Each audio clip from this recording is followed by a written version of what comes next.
All right, we are calling this meeting to order. This is the Pasco City Council, and we thank you for being a part of our city government. At workshop meetings, the council discusses issues, but no formal action is taken. Agenda packets are available on the City of Pasco's website at www.pasco-wa.gov/agenda. This meeting is also being televised live on PSC-TV, channel 191, Spectrum Cable in Pasco and Richland, and is streamed on the city's Facebook page, website, YouTube channel, and Microsoft Teams webinar. This and previous council meeting video is available on the city's website. Lastly, the public may submit their comments and or questions by contacting the city manager, city clerk, or by using the Ask Pasco app. Madam Clerk, if you would call the roll, please. Councilmember Campos. Here. Cotta. Here. Figueroa. Present. Hernandez. Present. Perales. Here. And Milne. Mayor Pro Tem Milne is excused. Thank you. Okay. And Grimm. I am here. Thank We you. have 6 present. We have a quorum. Thank you, ma'am. If let's do the Pledge of Allegiance. I pledge allegiance to the flag of the United States of America and to the republic for which it stands, one nation, under God, indivisible, with liberty and justice for all. Rolling right in, we are on number 4 already, verbal reports from council members. What'd you guys do this week? Thank you, Councilman Figueroa, for saving us. Yeah, we're all busy. But so I had the privilege to attend 2 overview meetings for the departments. One of them was the Pasco Police Department last week, and then today was Parks and Recs. And both of them were phenomenal presentations. I do want to give a special shout out and highlight our Pasco PD. Just being in that overview department meeting and just hearing their professionalism and their pursuit for the standard of excellence is phenomenal to hear, especially seeing how they've gone above and beyond in the national accreditation and maintaining that for a long time. And also just how their officers are going above and beyond in the required training hours.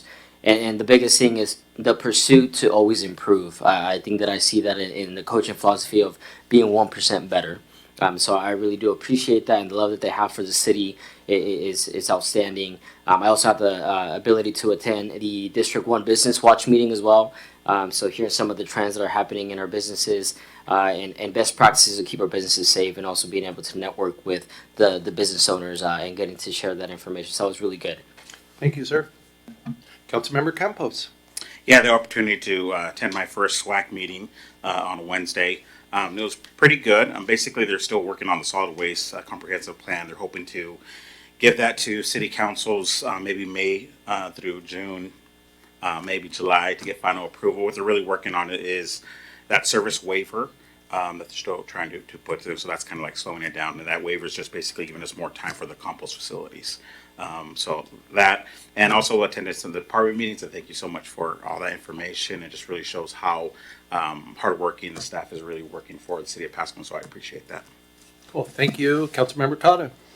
Yeah, I went to the State of the District police meeting, and that was fantastic. I see Andrew Decker out in the crowd. He gave a great presentation, and a lot of great statistics. I mean, there's a lot of great things that they are working on. Oh, sorry, I'm going through a bunch of slides here. 31% decrease in collisions, less tickets. They're giving more warnings, just trying to educate people on the law. A lot of DUI collisions up and a lot more DUI arrests. And they're just doing great things for the community. I appreciated the meeting and them training our community. So thank you for that. I went to a Boys and Girls Club tour and meeting at the Prosser facility, actually, which was really nice to see their newer building over there, and a chaplain's meeting. Thanks. Thank you.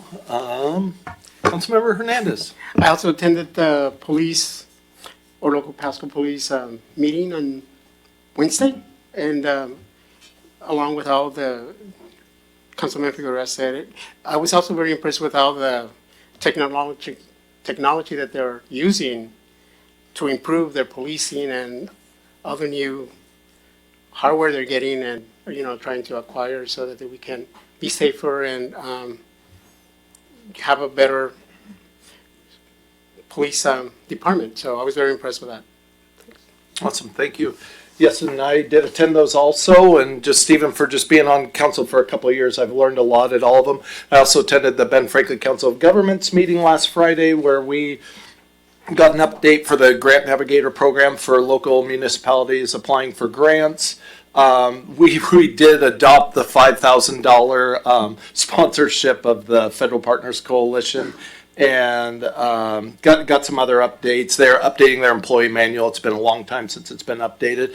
And also I had the privilege of being joined by Councilmember Figueroa, where I was on Pasco High's campus, in the purple there, where we together surprised Miss Gabriella Whitemarsh and appointed her to be the Grand Marshal of Pasco's 2026 Cinco de Mayo Parade. There were a lot of other good people doing a lot of things in the community to make our community the better place. She just really stood out.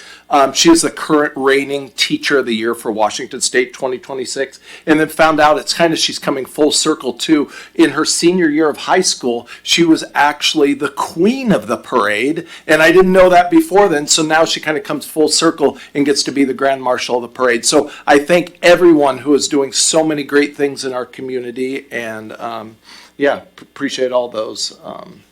All the work everybody's doing. Let's go on to number 5, proclamations and acknowledgements, and we have one tonight. This is honoring the retirement of Chief Ken Roski. Mr. Stewart?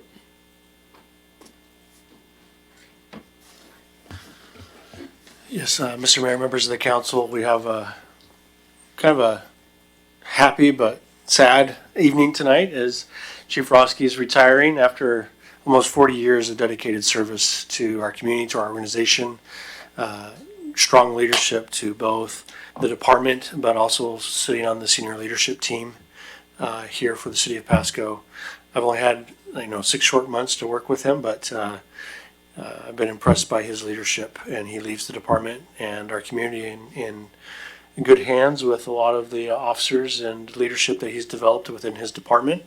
And he'll be missed, but I believe that I think they'd rather hear from you. I'll give an opportunity to speak a little bit again at his retirement party on Wednesday at the Hapo Center. Again, invite the public to that.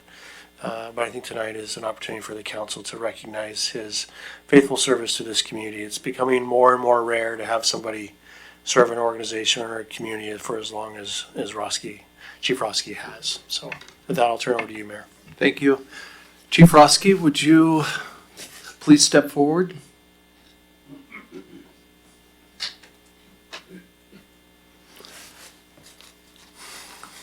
Let it be known that in my time on council here, I've never come across a 2-page proclamation. These are always, just little 1-pagers or whatever, but I can't think of anybody more deserving than a 2-pager in your 39 plus years of dedicated service to our city. With that, whereas Chief Roski has dedicated nearly 4 decades of distinguished service to the Pasco Police Department, beginning his career in 1986 and rising through the ranks to become Chief of Police in 2019, marking the first time in 50 years that a chief was selected from within the department, reflecting his deep knowledge, experience, and commitment to the organization and community he serves.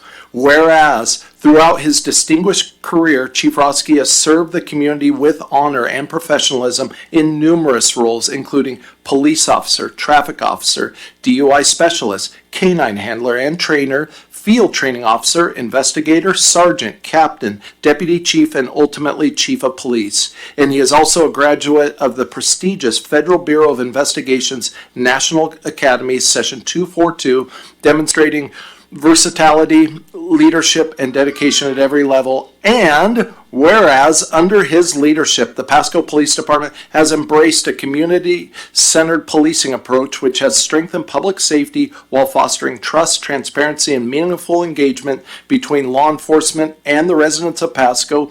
And whereas Chief Roski successfully led the department through both state and national accreditation processes, achieving dual accreditation from the Washington Association of Sheriffs and Police Chiefs and the Commission on Accreditation for Law Enforcement Agencies, reflecting the highest standards of professionalism and accountability. And whereas His forward-thinking leadership introduced innovative programs and initiatives, including advancements in public safety technology, such as early adoption of in-car dash cameras and the department's distinction as the first in the region to deploy body-worn cameras to all patrol officers, along with the development implementation of a robust social media program that enhanced communication, transparency, and public trust, resulting in one of the largest law enforcement social media followings in Washington state. And whereas throughout his tenure, Chief Roski fostered strong regional partnerships and enhanced public safety by leading key initiatives such as establishing the first state-certified regional police academy, supporting the development of a regional 911 dispatch center, and the merging of a regional SWAT team, implementing the Drones as First Responders program, and advancing data-driven policing strategies. And we're not done. You've done a lot. Thank you so much. Good grief. Whereas Chief Roski has been instrumental in building strong community partnerships, including collaborating with the Pasco School District to expand school resource officer programs, co-founding the Pasco Police Foundation, serving as a founding board member of El Puente to support at-risk youth and families, and establishing police services at the Tri-Cities Airport in partnership with the Port of Pasco. And whereas under his direction, the department has been guided through growth, change, challenges, ensuring that the Pasco Police Department remains responsive, forward-thinking, and dedicated to excellence in service. And whereas Chief Roski's decades of leadership, innovation, integrity, and dedication to public safety have left a lasting impact on the Pasco Police Department and the community, setting a standard of excellence for future generations of law enforcement professionals. And now, therefore, I, Charles Grimm, Mayor of Pasco, Washington, the City of Pasco, Washington, do hereby recognize and commend Chief Roski for his extraordinary career of service and extend our sincere appreciation and gratitude as he retires, it's hard to say, from the Pasco Police Department. Be it further proclaimed that the City of Pasco celebrates Chief Ken Roski's lasting legacy and encourages all residents to join in and thanking him for his unwavering commitment to public safety and community service, and to wish him continued success and fulfillment in his well-deserved retirement. Thank you so much. Thank you so much.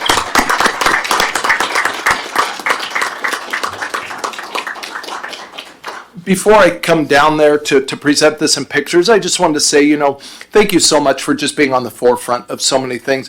Especially what comes to mind is just the badge cameras and those kind of things that, protect the accused and also protect the officers. And you've just done so many things. I think about our community-focused policing that we've done and just really building relationships within the community. I mean, that might be one of your greatest legacies here, and there's a lot of them, but, just building the relationships between the police department and the community it polices. And, I mean, we've all lived through the last 10 years or so, and some of those have been tumultuous times, and I think you and your department under your leadership has navigated that as good or better than anyone else. So really a heartfelt thank you.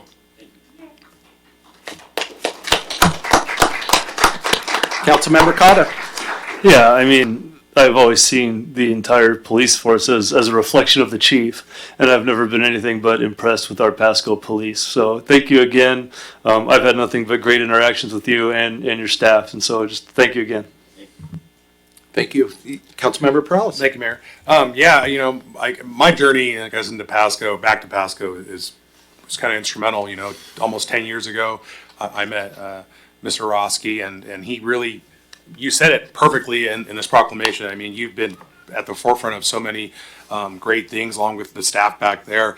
I mean, it's been tremendous, and I always find it funny when people criticize me. I thought you were against the police. I was never against the police. I just, we're going to be better, and under this kind of leadership we've seen, they've gotten better. I mean, duly accredited. No one else is doing that. 3 sheriffs and maybe a couple of police departments in the whole state have duly accredited. So body cameras, a lot of things. I mean, this gentleman had many hard conversations when people didn't want to. And that's what I had really great respect when I met him almost a decade ago. He wanted to have those conversations. He knew we were going to get better out of that incident we had, and we have. And to this day, I mean, Yeah, it's really sad to see, but I'm glad that you worked your ass off, and it's time for you to retire and spend time with family and all that stuff. So you're gonna be greatly missed, but you left a mark on this community and myself. Thank you. Thank you. Councilman Campos. Yeah, I just want to echo what our council members are saying. Just want to say thank you so much for the 40 years. I know that we get a lot of attention in our social media, but you, sir, are the one that went viral. Everyone in our community knows you, and you did fantastic work, not only with your programs, but I think one of the greatest highlights for me about just looking past your 40 years is your dedication to the city and the integrity that you brought with it. And so thank you so much for all of that. You did a fantastic job, and I just want to tell you that you definitely left your mark, and we appreciate it. Awesome. Thank you. Councilman Figueroa. I know that our interactions were very few, me being new on council and everything else, but just to echo everything else, there have been nothing but positive interactions. And the true legacy of a leader is what he leaves behind. And I think you leave the department in a really great place, and that really speaks to your leadership and your style, your integrity, and who you are as a person. So that really says a lot about you, and so I appreciate that, and thank you for what you've done for our city.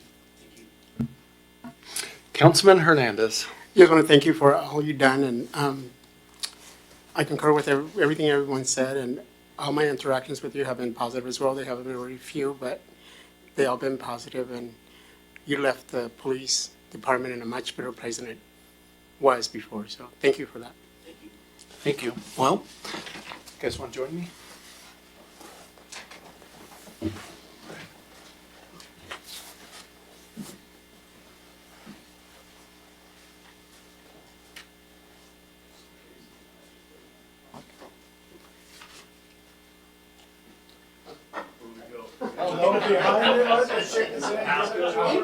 Thank you. We're gonna want some other pictures too here, but.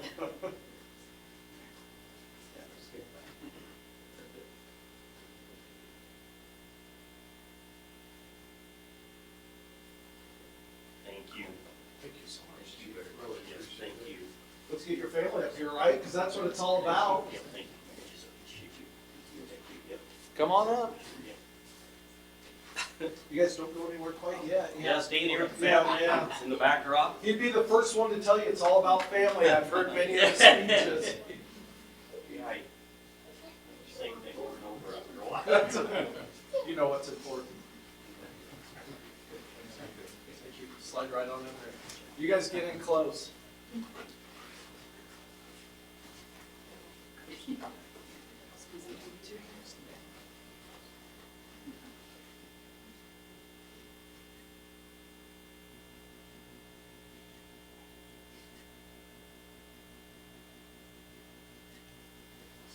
Thank you again. Thank you.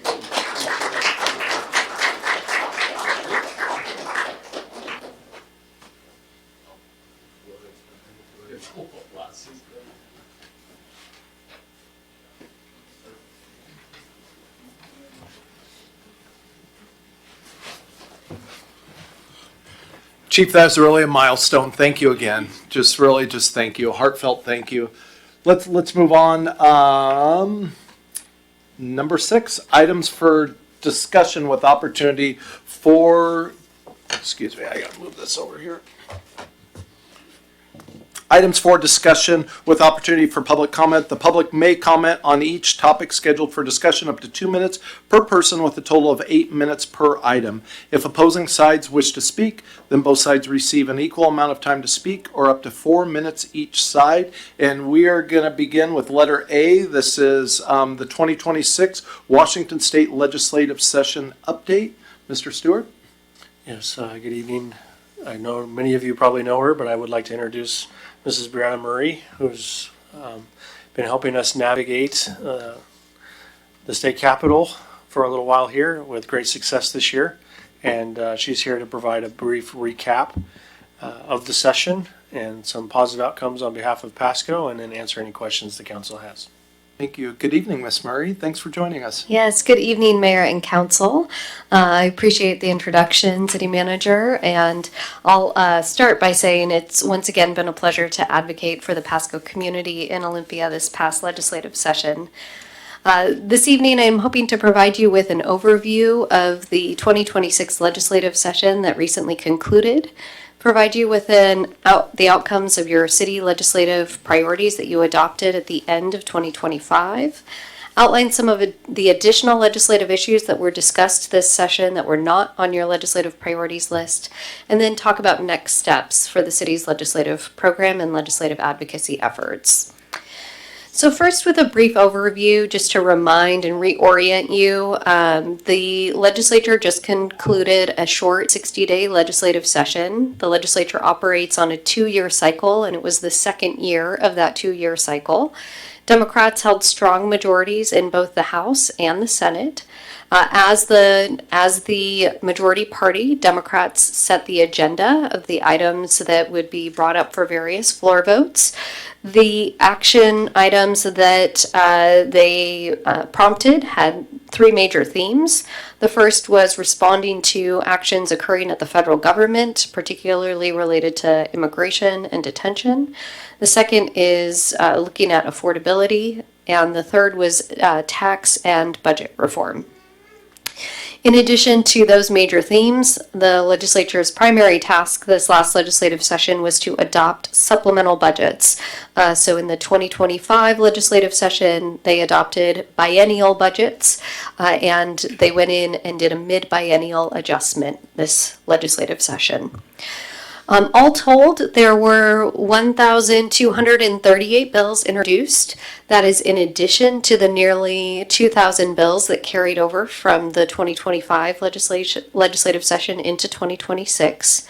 Of all the bills under consideration, 267 passed into law. 267 is the lowest number of bills we've seen passed into law since 2014. That is a mark of the minority party using a lot of procedural issues in order to pause and stall various legislative efforts. So that 267 number is a number you'll see Republicans pretty consistently pointing to as the effectiveness of their opposition. The supplemental budgets that were adopted all included increases. The way the state does their budgeting is that each year they receive what's called a caseload update, and it says if the state wants to continue to offer the same services that it's already committed to offering, X number of dollars is what is needed. They went into the legislative session with a revenue shortfall in order to continue to offer the services that they had already committed to. I'll note that many of those services are new services that have been enacted in the last 5 or so years that are in the process of being fully implemented or built out. That funding deficit is something we've seen a lot of in recent years and prompted the Democrats to launch a whole dialogue around restructuring the state's tax code, primarily around integrating in an income tax on incomes that exceed $1 million, and offsetting that income tax with a whole list of sales and use tax exemptions.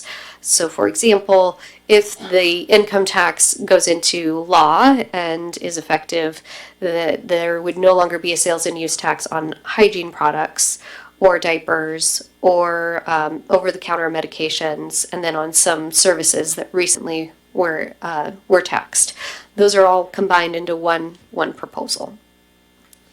The operating budget that they adopted for the current biennium, which is 25-27, included a $2.4 billion increase. That included utilizing just over $800 million in budget stabilization or rainy day account funds. There was still several $billion left in that account, but over $800 million is a fairly sizable allocation out of that account. The transportation budget included a $1.2 billion increase. That is a fairly modest increase for the transportation budget, and largely that revenue came about as a result of bonding some existing revenue streams that hadn't been bonded against, and was dedicated to preservation of the existing transportation system. So no new projects were funded, but there was an allocation to preservation. The capital budget is the smallest of the three budgets. It is also funded through bonded revenues that a portion of the operating budget is dedicated to paying back, and it was an $889 million investment. So those three budgets were adopted by the legislature. There have been years where the legislature hasn't finished their budget work in that 60-day time period. I'm pleased that they did finish it this year. And the notable thing coming out of their budget work was the enactment of the millionaire's tax. Within all of the 1,200 bills that were introduced and all the budget work, there was a lot of engagement from the city of Pasco through our advocacy and the legislative program. I want to just take a moment to give a really strong shout out to your city manager and city staff, as well as all of you on council who engaged legislators, made the trip over to Olympia. It takes a team effort, a collaborative effort in order to advance your interests, and I would be remiss if I stood up here and said, oh, this is all a result of my advocacy. It's been a team advocacy. Staff reviewed dozens of different bills and provided feedback to AWC and legislators, and representatives, either you all on the dais or among city staff, testified over 20 different times this session in various legislative committees, and then, of course, made the trip to the other side of the mountains. Before I dive into the specific outcomes for your legislative priorities, I want to just take a moment to talk about the outcomes for cities across the state, to just put it in some perspective.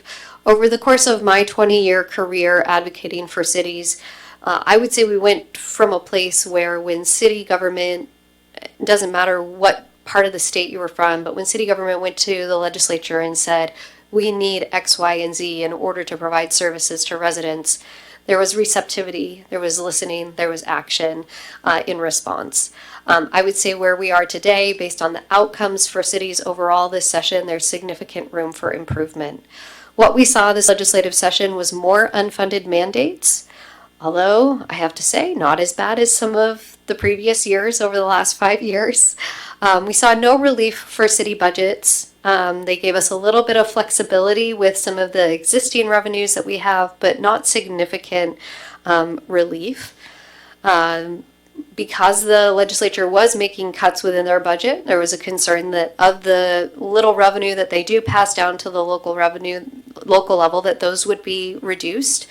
They maintained most of those, but not all. There was a $375 million sweep to the Public Works Assistance account, a reduction in the cannabis revenues that are shared between the city and the state.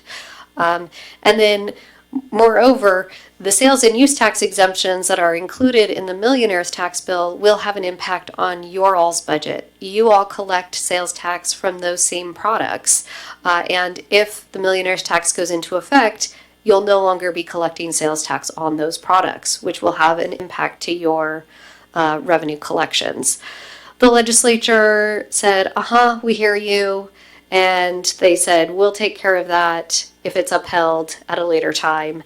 And they booked $200 million in the out years in order to mitigate those impacts, which doesn't fully, based on current estimates, doesn't fully mitigate the impacts to cities' budgets.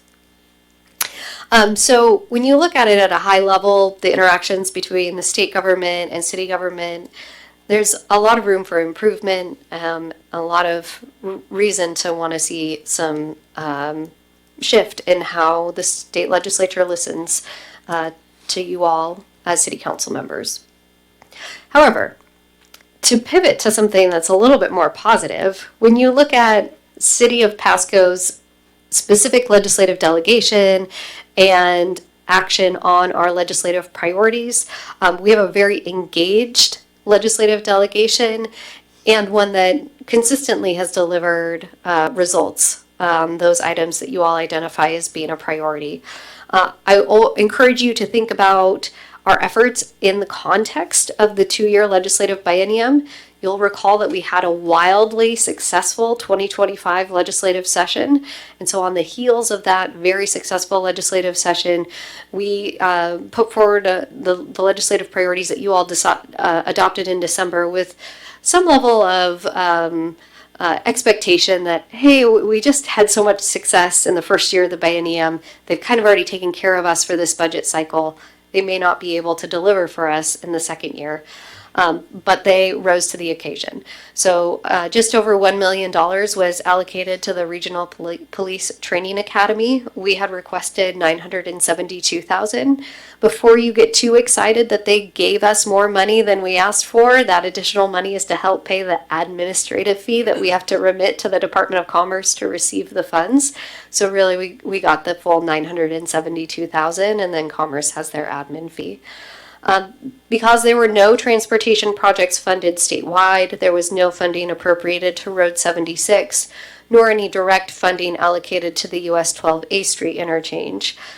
On the US 12A Street interchange, our local legislators have been very concerned about the safety issues at that interchange and advanced a bill, Senate Bill 6066, that the governor signed into law on Friday, that authorizes cities, counties, and the state to create crash prevention zones and to increase traffic fines within those zones in order to fund improvements to infrastructure located within those zones.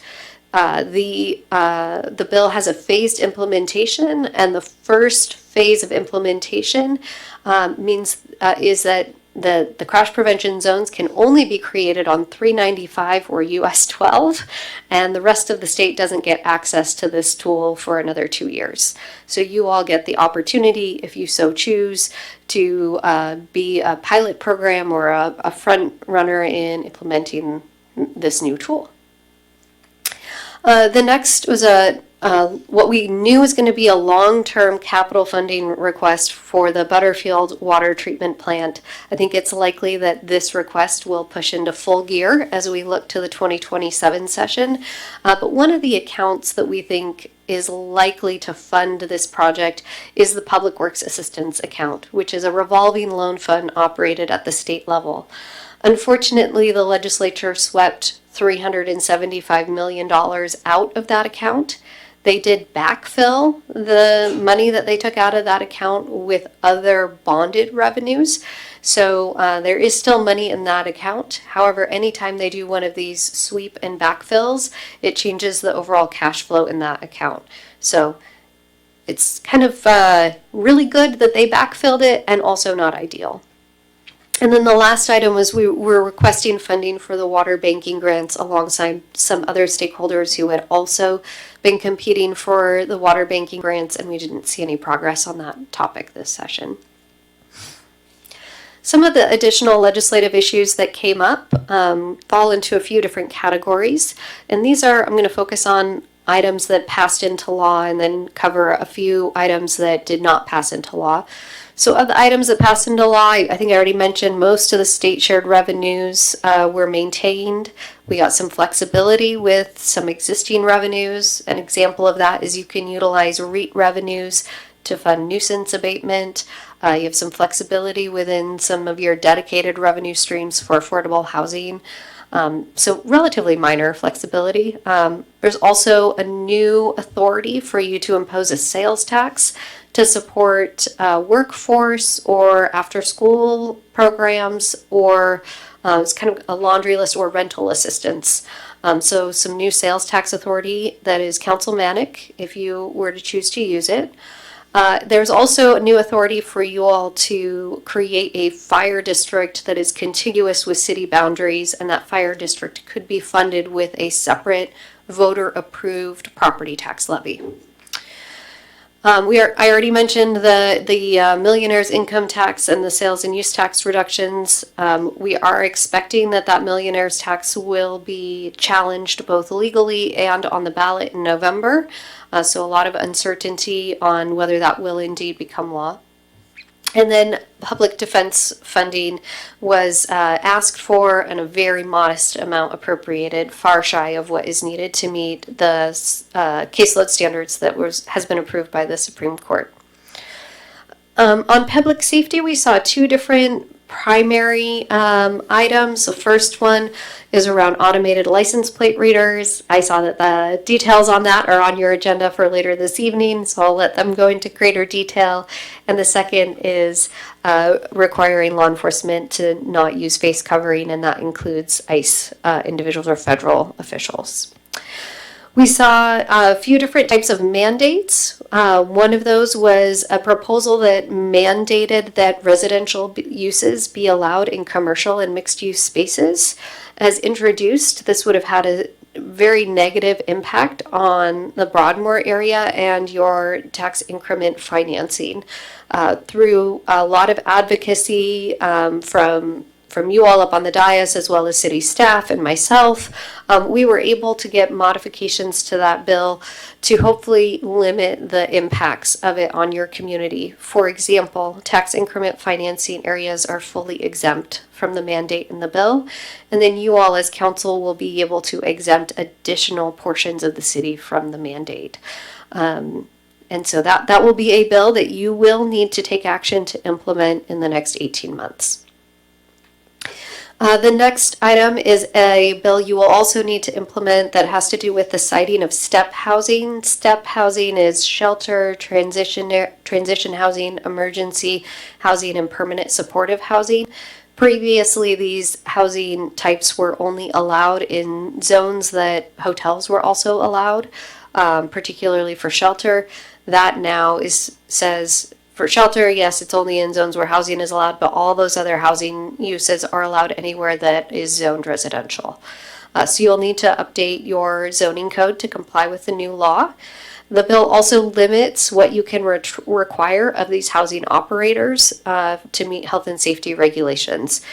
Previously, it was open-ended. It said you can impose any health and safety regulations as a council, and now the bill is much more prescriptive on the exact type of health and safety regulations that you can require.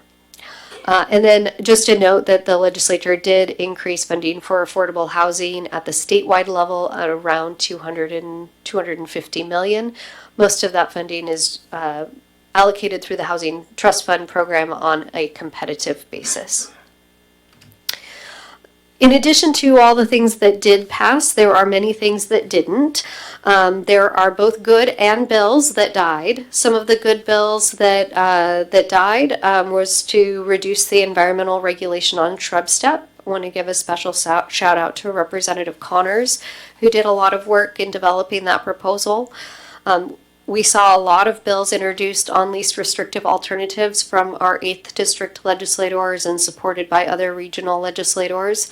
Those bills and that topic came up largely after a key committee cutoff deadline hadn't fully passed but was nearing. And so I think that's a topic that we're likely to see come up next legislative session.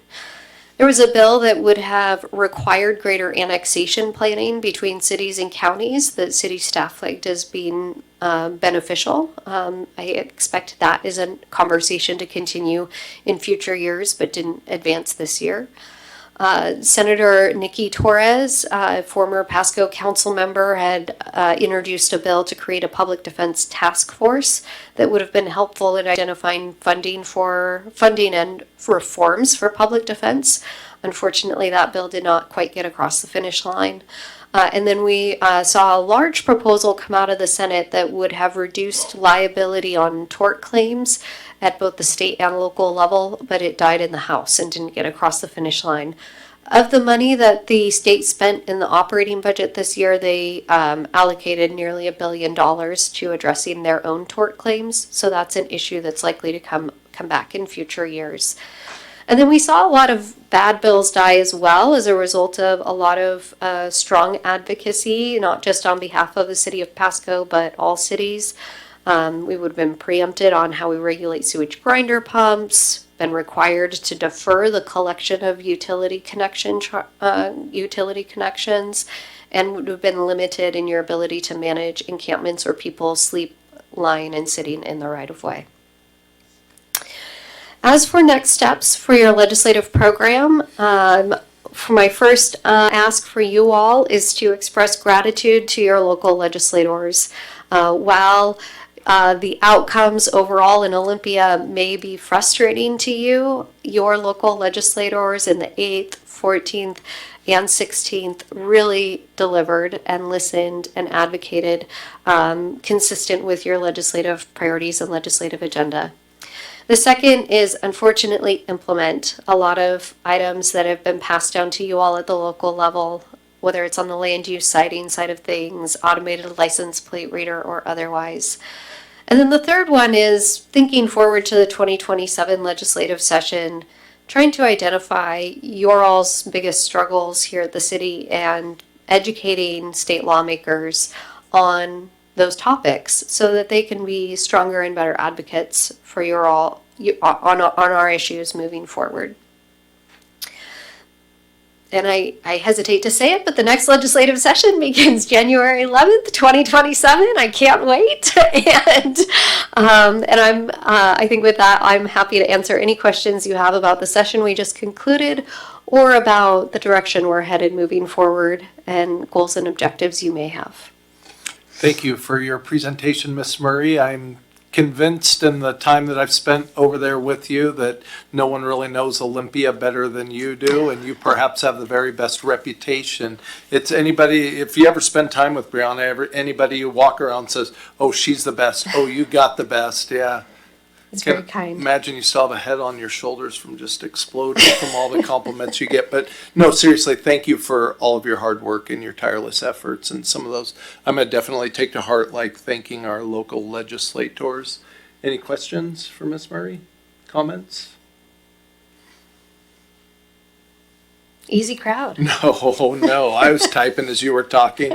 So no, at least just a few comments. I saw the 267 up there and I just cringing at the amount of bills. And then, you take it a step further and say, wow, that's the least amount, that's been passed in a while. And I'm already thinking that's like 200 too many. And so, yeah, it's really hard. And, Ms. Sigdell over there has taught me a lot about how the cities are so reliant upon sales tax revenue, and I guess that was something I missed through all this, that with the advent of the millionaire's tax and all that some of the components of that bill would take some of that sales tax. And let's face it, some of those items perhaps shouldn't have sales tax on it, but for the city or for the state not to kind of backfill those and help us to make up those revenues is just makes it more challenging. I know we're not the only city that is going to have those problems, and so I appreciate you kind of presenting that collectively, not just the city of Pasco, because that seems like that is going to be a statewide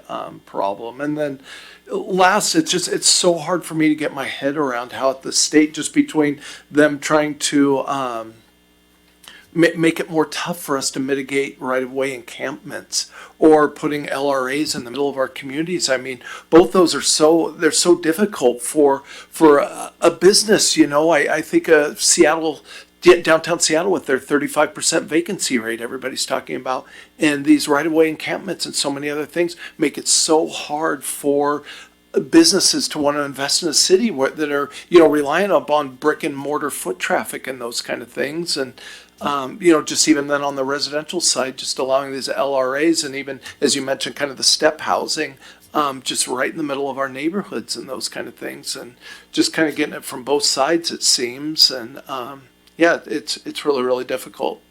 When I think of quality of life and public safety, and just kind of makes me wonder what they're thinking every now and then. So appreciate it. Yeah. Would you like me to offer comments? Yeah, please, by all means. One thing I want to make sure is clear is the legislature did book $200 million in out years to mitigate for the sales and use tax reductions in the millionaire's tax. That $200 million doesn't fully mitigate, and it's non-binding. The current legislature can't bind future legislators. So to be fair, they did make an effort or express an intent to mitigate.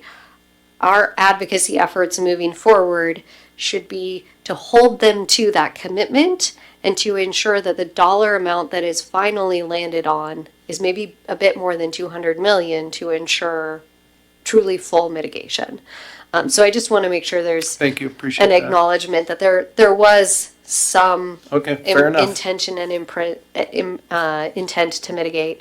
And then on the 276, 67 267, seven yes, bills, yeah. I would say that there are always about half the bills that are fully bipartisan, that are good government, minor tweaks, changes needed, non-controversial bills. And so 267 or so, 76. You've got me mixed up with my numbers, but yeah, it's actually a fairly small number when you take into account the fact that you do see a lot of bipartisan feel-good bills. Okay, appreciate it. Anybody have anything? All right, you are off the hook. Thank you, Ms. Okay. Murray. Thank you. Appreciate all your hard work in your presentation. Of course. Does anybody from the public, this is where we do open this up for public comments, 2-minute public comments if anybody has any comments, good or bad, on Ms. Murray's presentation about the legislative results this year. Going once, going twice. We'll move on. Letter B, presentation, automatic license plate reader, ALPR technology, and Chief Roski. Good evening again. Chief Roski and various command staff. Thank you, Mayor, council members. I guess we're on. I've asked Captain Paramore and Deputy Chief Cook to sit up here as subject matter experts on this project. Deputy Chief Cook was the original project manager as we brought the modern ALPR to us, also known by a lot of publicity as flock cameras, but ALPR. And then Captain Paramore is our resident House Bill 6002 monitor to help us make sure we're in compliance. So as we get into this presentation, you will probably stump me, and I'm going to reach back to these guys to pull them up to answer your questions. As we kind of move forward, we can advance the slide to the very first, there we go, ALPR. We've had a version of ALPR since 2009 in the city of Pasco. And the modern ALPR is a much more robust system, very beneficial to solving crime, ensuring people aren't further victimized, and of course offenders. We do know as much information as we can gather, as we can get, is beneficial to the safety of our officers and to the offenders, and then ultimately additional victims. So I'm going to walk through these slides. There's a fair number of them fairly quickly. You're welcome to interrupt me, or I'll leave plenty of time at the end, but I'm going to touch these at a higher level as we go through, recognizing that you've probably already looked at your packet and you already are queuing up some questions along the way. So ALPR license plate reader, it is only used in public spaces. It takes a snapshot of a vehicle in time. So there are erroneous reports out there of watching you come and go from your doctor or from your school or whatever. It's just a point in time at a public location that is taking a snapshot of that vehicle. ALPR does not monitor track. It doesn't use facial recognition. Importantly, it doesn't identify immigration status, and doesn't tell us where a vehicle is coming or going.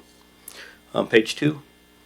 So extremely robust. We have 28 stationary ALPRs deployed across the city. We have 55 fleet mobile ones. Our dash cameras, the Axon dash cameras that we have, can grab a license plate and immediately tell us if we've got a stolen vehicle in front of us. The retention period is 21 days of collected, or the 21 days of collected data that we had pulled a week or so ago. Had 112 hits identified from that. So you can just see how effective those hits could be a stolen vehicle, could be a wanted subject in those vehicles. Next slide. So, I used the word robust a couple of times already. 12 million license plate reads in the first quarter of 2026. That is not actual hits. Those are just cars going through and getting a picture taken at whatever intervals. You can imagine how useful that is when we're looking for a suspect vehicle and we want to know where it's been, where it's at. It can certainly help us locate the suspect, but also, as you know, we want as much information as we can if we're going to take an offender into custody. As much information as we can tell us where that offender's going, when's the safest place to take them off. Or here's what I think is so vitally important is who is not an offender. We may have somebody that we think is a suspect that we are on the leads, but because of ALPR we can show, no, that's not who we're looking for. We're not going to interrupt you at your business this way. We're not going to potentially detain you or heaven forbid have to hold you at a 72-hour hold while we further investigate. ALPR can greatly limit those interactions, so they're extremely beneficial.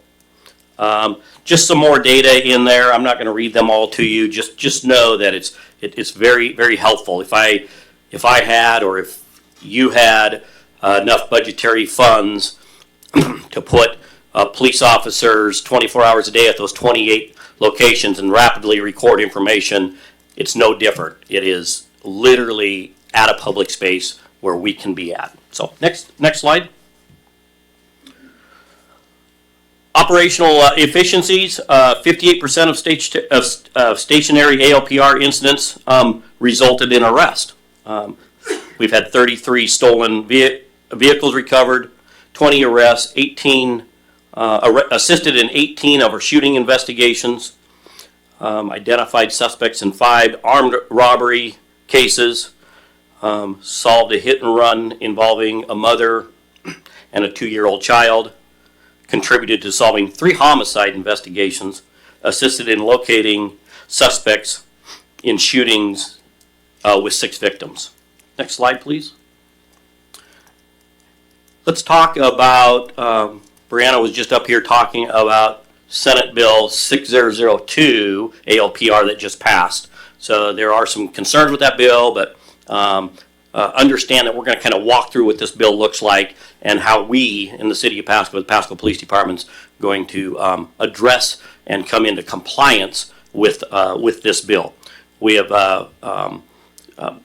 the team, Captain Harpster's leading it up, but the team is taking all of this information and ensuring that we can come into compliance. The governor has not signed this bill, but we're prepared for him to sign it at any time so that we are in compliance.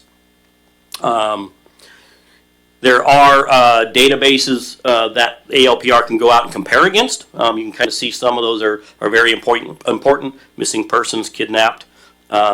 It does not, for some reason, in the state of Washington, this bill won't allow us to go look into NCIC, the National Crime Incident Center for stolen vehicles. It won't let us touch that database, unknown why.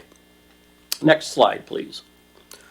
Authorized uses, stolen vehicles associated in missing and endangered persons, vehicles registered to individuals with outstanding felony or gross misdemeanor warrants, investigations involving felony or gross misdemeanors, and of course parking enforcement.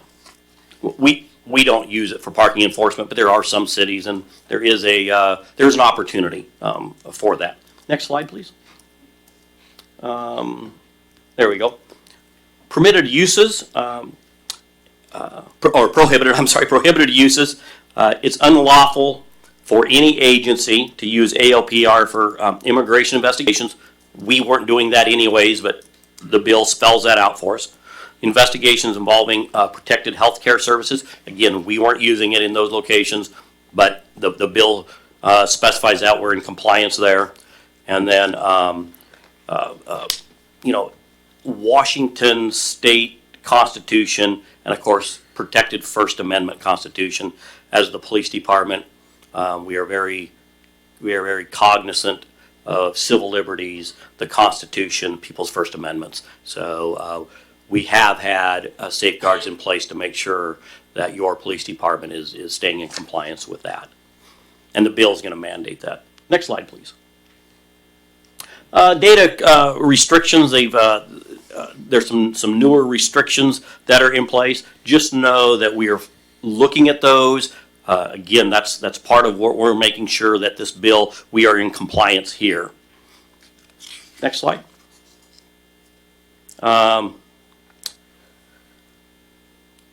Pasco PD, so our ALPR now has to be registered with the Attorney General, and there are some things that we are doing to make sure we come into compliance. We're going to make sure that we do. It's still fairly new to us. Like I said, the governor hasn't even signed it. We've got a copy of the draft, and we're going to be ready when this thing goes into effect. Next slide, please. ALPR retention, probably not a big thing for council. It was 30 days. It's now 21. And those are the exceptions as to when we can retain data longer. So, next slide, please. The policy and the requirements. We are going to have our draft policy in place, ready to go to the governor or to the Attorney General's office for his approval. He's going to collect probably all of the agencies' wonderfully drafted hard work that these guys are doing, many police departments, and the Attorney General is going to take all of that, probably put it into a algorithm computer and spit out a policy. The Attorney General has till 2027 to do that. Unfortunately, we don't, so we're going to do ours right away and get it published. So I guess what I'm saying is they're going to do all the hard work, and the Attorney General is going to come out with a model policy, so we may have to tweak it. But I suspect these guys are going to do a bang-up job, and it'll be pretty close to what the Attorney General comes up with. There's some reporting requirements with this new bill. We'll be in compliance. And the Attorney General's office has oversight of all of our policies and all of our ALPRs. So, next slide, please. Audit trails and an annual review. We haven't done an annual review, so we're not quite sure what staffing, what that's going to take like. Again, another unfunded mandate, but I think these guys are going to get a program together to make sure we're in compliance. That's one of the things that's kind of an unknown, but Pasco PD must maintain that for 2 years. One of the just side notes that's not on the slide, we have already had our own auditing requirements when we started rolling this out to make sure we didn't run into issues with inappropriate use.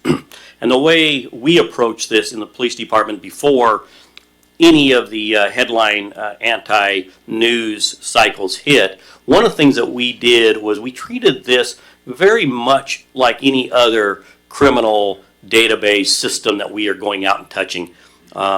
There's requirements that we have to follow. Logs officers have to, if they're using it, have to enter it into just like any other database that we use. So we've already had guardrails and bumpers up. They're making it even more robust now. And we've done our own audits along the way to identify any improper use. And then, of course, we haven't had any with ALPR, but we would treat that just like any other policy violation that could follow with an investigation and discipline. So we've already been taking this very seriously. Next slide, please. The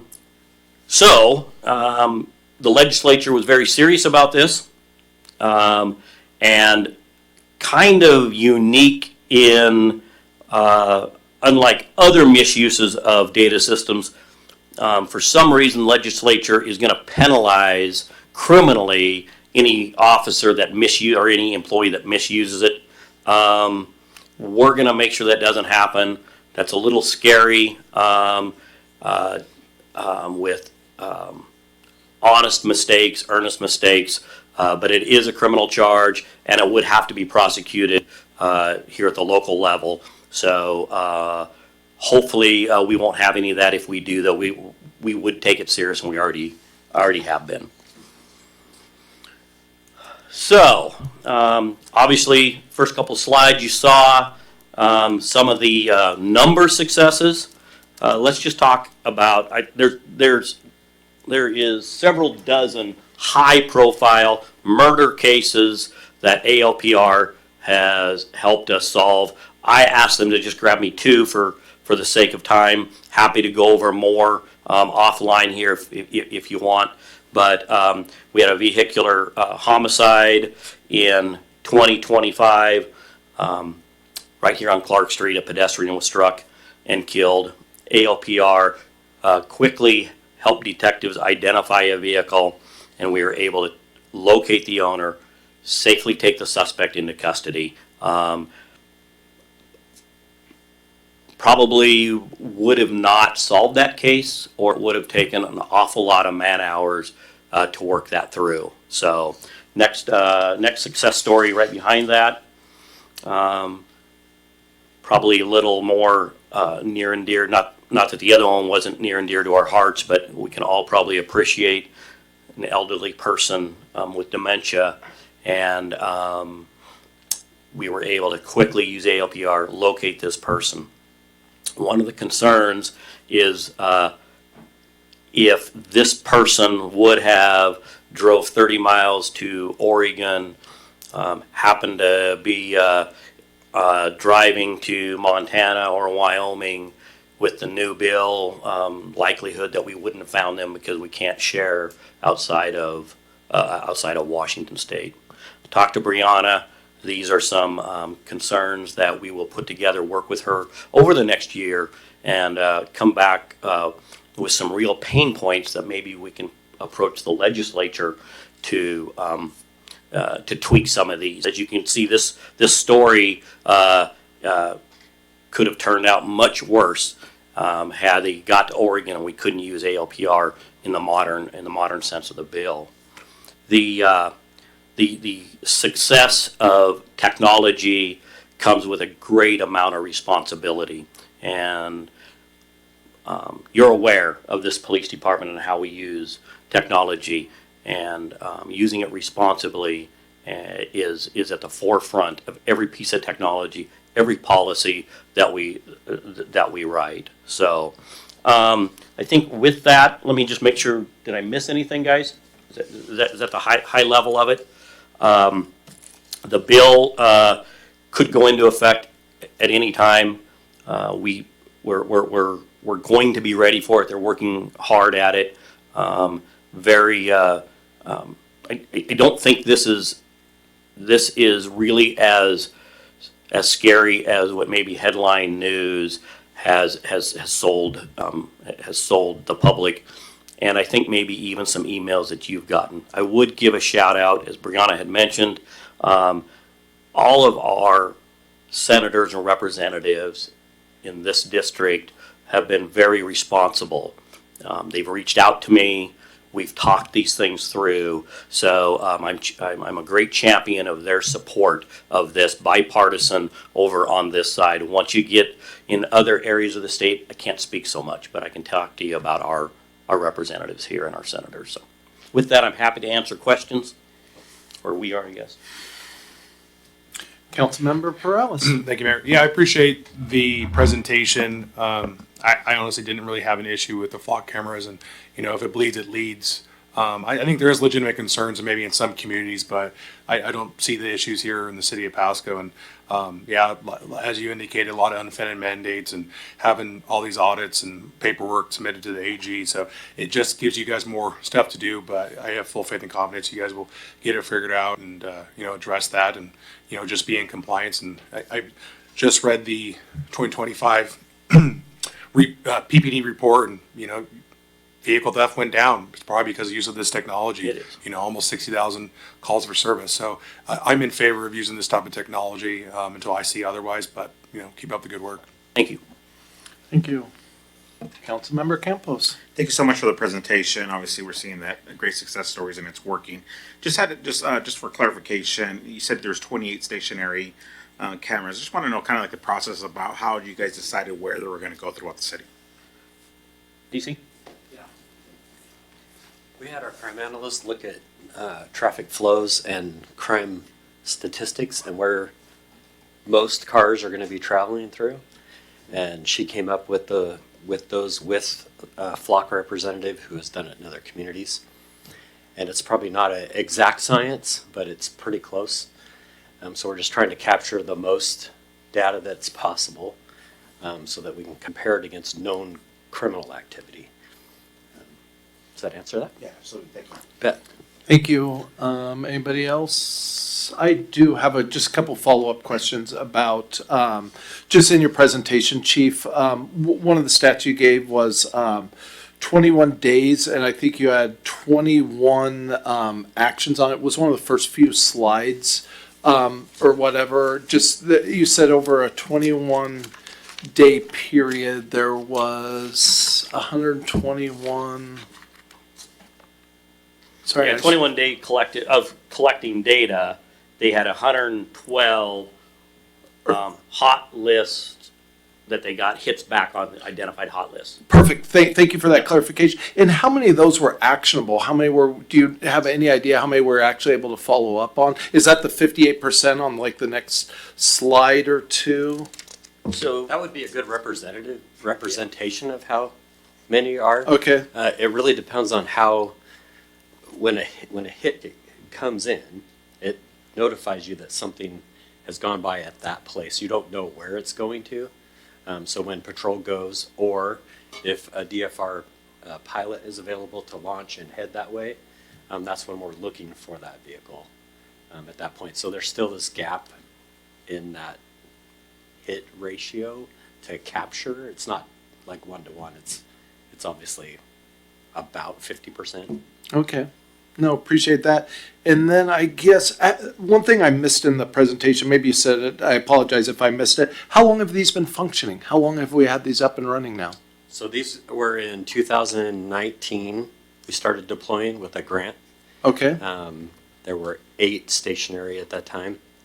And we began the program in 2009 with, I think, 1 vehicle that was equipped with cameras. Okay. And that system, you had to load the databases that you're talking about onto a thumb drive, load it in the car before you went out.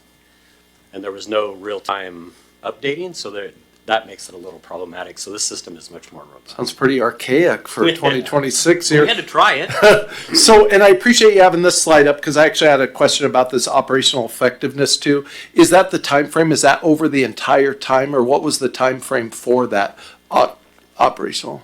Yeah, I think that's since 2019 that we put it into effect. Yeah. So that's the entirety of the whole. Oh, since 2019. Since Okay. The new ALPR system. Okay. And you have to, I think what's really important too, I pointed this out, but I'm going to double down on it. Getting intelligence and information, you'll see more presentations, I think in April or May, on other technologies that we're using. The more information we can get, the safer everybody is. We can now take these actionable hits and determine how do we move forward with it. Do we get a search warrant at that time? Do we just monitor? Do we get resources together? We're not just stopping. That way you can minimize the 2 o'clock in the morning traffic stop somewhere in a dark alley. All of that information is very important to us. So it really does make all of our lives safer, and we shouldn't be afraid of it as long as we're responsible about deploying it. Okay. Appreciate that. Yeah, and I guess that's probably it. I just have a couple of my typical rambling comments, but I appreciate the presentation and no, thank you guys. Thank you for your support. I have a few. Oh, sorry, Councilman Figueroa. Yes, sir. Just for point of clarification, is there any distinguishment between the ALPRs and the flog cameras? Is there such a thing, or because I know there's a lot of people concernings, right? That seems to be flog cameras are more of like a network ecosystem where it's data gets collected in the cloud and different agencies could potentially have access to that data. So could you maybe talk a little bit into that? Sure. So Flock is a vendor. It's like a Ford or a Chevy. They both have pickups. And so the information that's coming in, that Flock is gathering, it just happens to be the vendor. Axon has a camera system out there too. And so there is data sharing, and we should be sharing data. It's how we're going to solve and minimize people victimized. If we can share data with Spokane or Albuquerque, New Mexico, if we have drug runners, we want to share that data. I think some of the concern came in where some agencies hadn't limited the federal government's access to their systems. Although there is no reports of any of the federal government hits into those systems actually being used for any kind of an arrest or a detention. It was simply the optic and the perception got out there. But it ensured that we were all making sure that we weren't sharing that data with the federal government. Local agencies, like I said, if we've got drug runners or a homicide suspect in Albuquerque, New Mexico, we want to know that. So, yeah, thank you. Thank you, appreciate it. Before I turn this over, you're good, Captain, thank you. Before I turn this over to the public, I do want to make a couple of just kind of follow-up comments. When we previously sold a business, I don't think people understand really how much tracking is going on in society. I took a job and worked at Fred Meyer for 100 days, and they had these kind of fire alarm looking things on the ceiling, and I asked during the orientation, I'm like, what are those things? And they said it's a patented thing Kroger has, their heat sensing units, to where when 6 people walk into a Kroger store, they can tell if it's a group of 6, 3 groups of 2 people, and they've got like bingo balls up on a screen, and it just shows how much time they think they're going to spend in the store, how much time they're going to need at the register, and if the cashier walks up past their register, they know if that's just the cashier just by heat units, or whether it's a customer coming up to check out or whatever. It's incredibly advanced that what they're able to do with that, and that's just for getting people out of a grocery store. So there's a lot of stuff. There's a lot of technology out there also used in that environment called Placer AI, or sometimes Placer AI, where with your navigation systems on your vehicle or in your phone,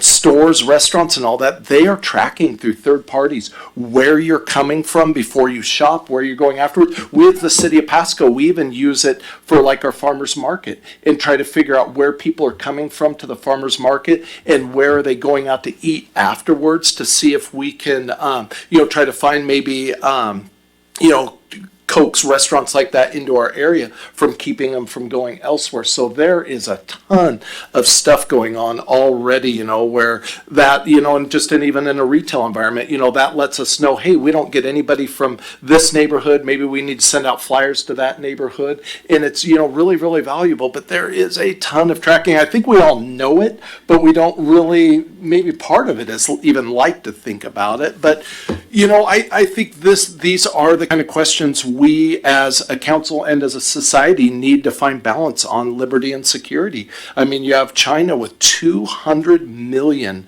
cameras where they have, everybody gets a social credit score, and you can't even leave your neighborhood unless you're a good enough citizen and have done the right things. And obviously we're a long ways away from that, and I hope we never get there. But, at some point, I think we as a society, we as a council, we need to decide, where we draw the line. And I trust Chief. I trust his command staff, but what about 30 years from now? What about, people that could potentially, tap into these things or use them for nefarious purposes or those kind of things? So those are definitely some of the thoughts that maybe it's not even fair to say concerns, but just some of the thoughts when we talk about this technology. And so much technology. I mean, the drones, oh my goodness, they have helped immensely. It's hard to imagine something that's helped so much, but I think these are the kinds of things we need to continue to think about, figure out. I appreciate the presentation and keeping this at the forefront, but these are important issues we as a society, I think,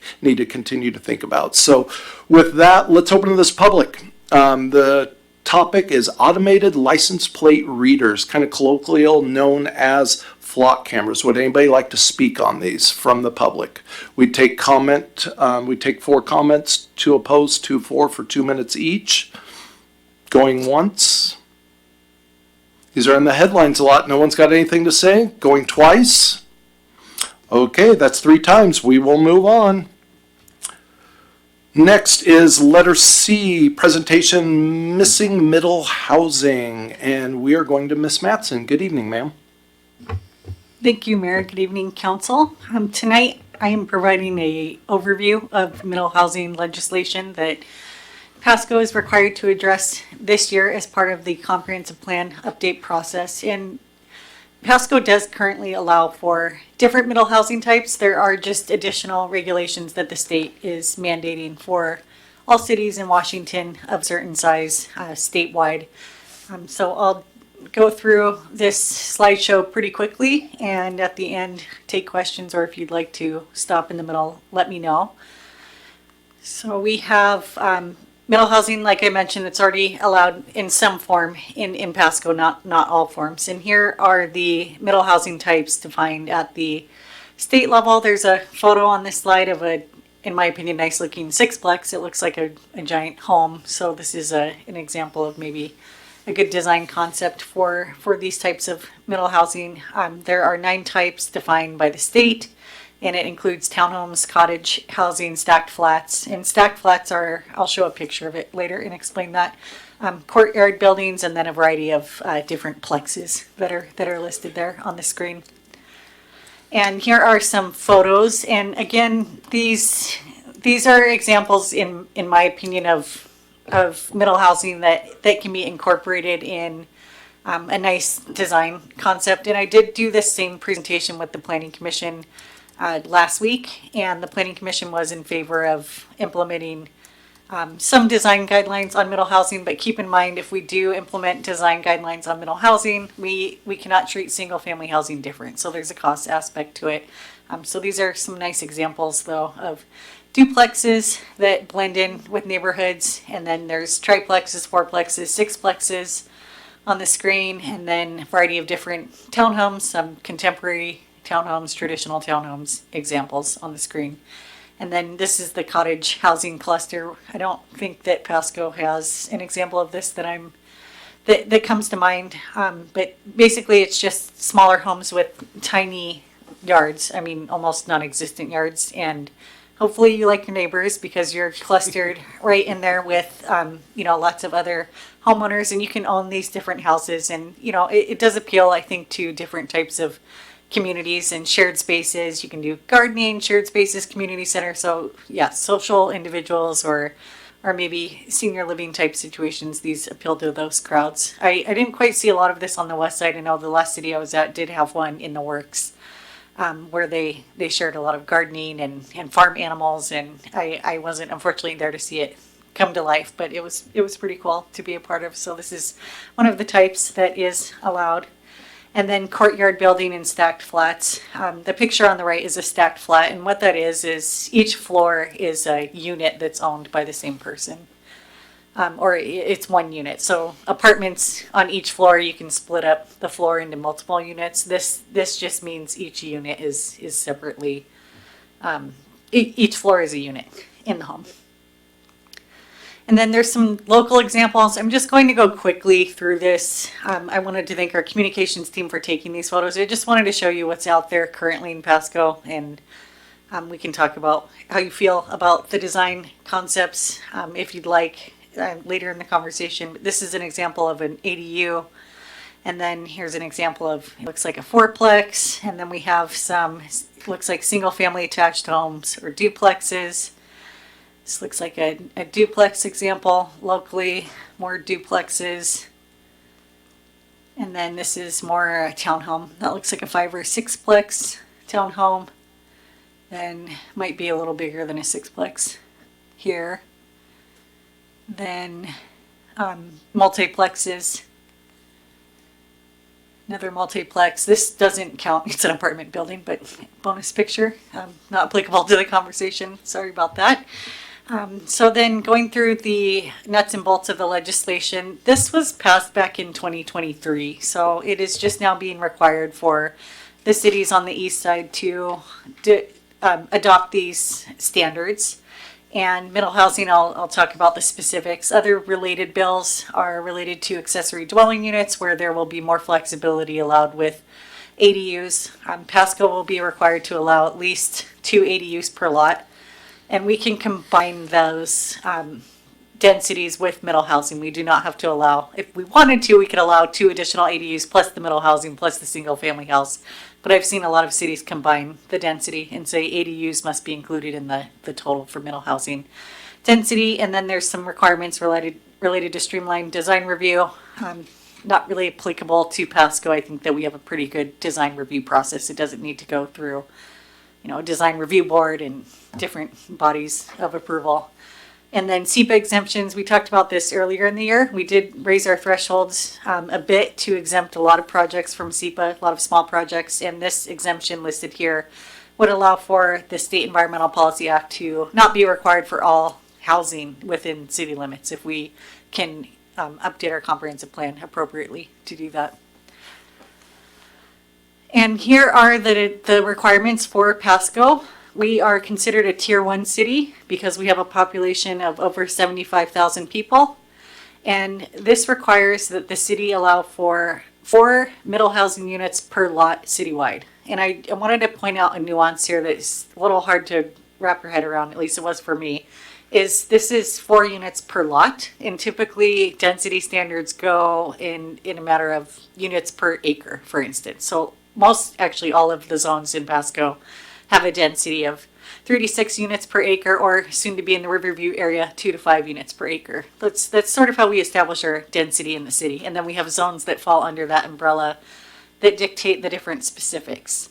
So the state is requiring 4 units per lot, period. So it's just based on lot. So it's a little hard to compare apples to apples when you're used to looking at 4 units per acre. So 4 units per lot compared to 4 units per acre is a huge difference because it just says lot, period, that's it. So what this means for Pasco is the minimum lot size in each of our zones. That is what it means. So in some of our smaller zones where the lot can go down to 4,000 square feet, in theory, that means the state mandate is requiring us to allow 4 middle housing units per lot. Whether or not you can actually fit that is a different story.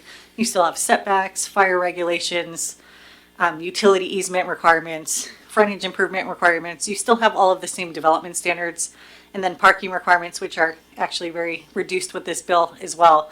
So to me, it's more of a theoretical per lot. There's not really a minimum. I think at the state level, it's 1,000 square feet, which doesn't mean a lot to me because you can't fit that many lots. Maybe someone will figure it out. So that's the requirement. And then you can get up to 6 units per lot if if the lot is located near a major transit stop, which short of it is we don't qualify for that in Pasco. We don't have anything that fits that definition here. Or if 2 of the units are affordable housing. I think that's an unlikely scenario. I dealt with this bill last year while working on the west side and went through this whole process and talking to the developers over there that seemed to be a little more ahead of the east side. A lot of them mentioned it wouldn't pencil just because having 2 units affordable in perpetuity really does change the financial aspect of it. So I think what's most likely in Pasco is seeing 4 units per lot in Pasco. So then also with this, we do currently allow middle housing out in the R2, R3, R4 zones. It's currently not allowed in the Riverview zones, the RS, the soon-to-be R15 zone that used to be RS20. That's traditionally a single-family zone. So any zones in the city that our single-family zones will effectively be replaced with this. And so we can discuss that later on in the presentation. And then I've mentioned this at the beginning. The last city I worked for tried very hard to find any loophole they could to get out of this. They were terrified of the Middle Housing Council, didn't appreciate the blanket approach that the state was mandating on the city of Marysville, and they were pretty vocal about it. Had similar sentiment to our planning commission, and I think some comments I've heard from this council. And so we did spend a lot of time looking at ways to get out of it or find a loophole, and came in a full circle and really decided there isn't a good way out of it. And we do have attorney Pullum online too, who's very familiar with middle housing, and he can maybe talk about our options if council does ask, what can we do to push back? I'll just, spoiler alert, there's not a lot we can do that I would recommend, just because I think it's not a good approach, risk-wise, and then, we are at risk at not receiving grant funding for public works projects, so we can get into that later if you'd like. But the top standard is important, so if you wanted to be creative, let's say, and prevent middle housing in the Riverview area, you could not add a regulation that says middle housing needs to have 50-foot setbacks on all sides. Just squeeze the balloon and make it as hard as possible, because whatever standards you put on middle housing, you have to put on single family housing. So they're tied one and the same, and you can't send middle housing through an additional design review process that you wouldn't do for single family housing. So just keep that in mind as we talk about this. If you want to ask questions about, how small should the lots be? How big should the lots be? Like, when it comes down to it, the bigger the lot, the more middle housing you can fit. The smaller the lot, less middle housing, but then you're getting the smaller single family homes. So it's just, there's not really a way to game the system, is what I'm trying to say. With zero lot line development, the state is allowing that middle housing lots be split up in a more flexible way. So if you could just picture a parcel with 4 housing units on it, it will be much easier to just subdivide it however you want, either right around the unit, slice and dice, however you'd like, as long as you're meeting the different easement requirements. There's just more flexibility with splitting it up. And I am sounding a little doom and gloom about this regulation, but there are people, including myself, that are in favor of, some of the merits of this, providing more affordable housing options for the community. I mean, a single family house in this area, I haven't seen anything, less than 400,000 on the market recently, with the traditional size. So allowing for, townhome ownership, or owning an ADU in the backyard, like maybe the parents age after a while and move there and let their kids move in the single family home. It does provide a lot of I'm spacing on the word. I'm so sorry. Generational. Thank you. Good job, everybody. So it does provide a lot of those opportunities for the community. I think, my biggest issue with the bill is just a blanket approach for the entire state, for every city. There's probably more options other than that, but this is a mandate. And then there's also limits to parking. So the parking minimums, the major transit stop stipulation does not apply to us, but basically if the lot is 6,000 square feet or less, the requirement is 1 space. The minimum requirement is 1 parking space per unit, period. And that's based on the original parent lot size. If the lot is 6,000 square feet or more, it requires 2 spaces per unit. So less than what is currently required. I think the market does decide that too. If someone was building middle housing and there's only 1 spot available, there's only a certain market, I think, that would be able to live there comfortably with only 1 parking spot. So that's the minimum. It doesn't mean the developers and applicants have to comply to that. Will there be some that just go for the minimum because of cost? Yes, most likely. But I don't know if we've seen too big of a problem with it. With the existing developments in Pasco, I haven't really researched it in depth, to be fair, but I haven't really heard a lot of it in the last year since being here. And then design review must be administrative only, which I am fine with. I think that if you have good, clear, transparent standards in place, then it should work very easily, administrative. So current codes and policies, these I'm going to just go quickly through. It's just the comprehensive plan policies that are existent in our plan that call for a mix of affordable housing. So it's not too far off from what we already have in our comprehensive plan, and we certainly will be updating these policies this year to comply with these bills and the other flurry of bills that have happened in the last year or two. More policies that we will be updating. And then, like I mentioned, the comprehensive plan has this foreshadowed in its plan already. And then we need to update our development code. So this year, the CED department is working on the massive comprehensive plan effort. we are also working on a massive municipal code change at the same time to make sure that we're in compliance with code changes. So we are going to be busy at the end of the year as a group with looking at the comprehensive plan and code updates. So don't plan anything fun in October or November, so we can get through all of this together, and the budget too. So we have busy end of the year. So alternative compliance, I know that a couple council members have asked about this. Can we exempt part of Pasco from requiring middle housing? The short answer is no. There's a very narrow window of exemptions that cities could apply for, and based on the alternative compliance measures listed at the state level, the short of it is Pasco does not really comply with that. I was also asked, can we designate maybe the Riverview area as a historic district and find another creative way about it. We did look into that in depth with our consultants, and again, the short of it is it's not the best approach or even something we could comply with. And then not to mention, once you designate something as historic, you are just completely stuck with those rules for the rest of the time. So I'm not sure if that's the best approach. So the short of it is we are in for this regulation citywide, and I wanted to provide this presentation to the group to hear, to get any feedback from you. You'll likely be seeing this at the end of the year when we fold it into our comprehensive plan and code changes.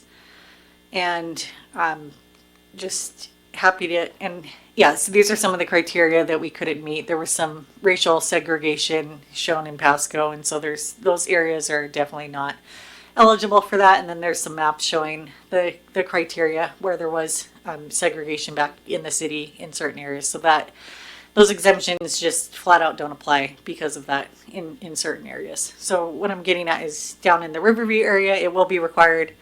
And the larger the lots, the more units can fit on those lots, the easier it is to build alternative infrastructure strategies. That will allow for more development too. If we are more flexible with the infrastructure requirements, we are likely to see more middle housing or single family housing.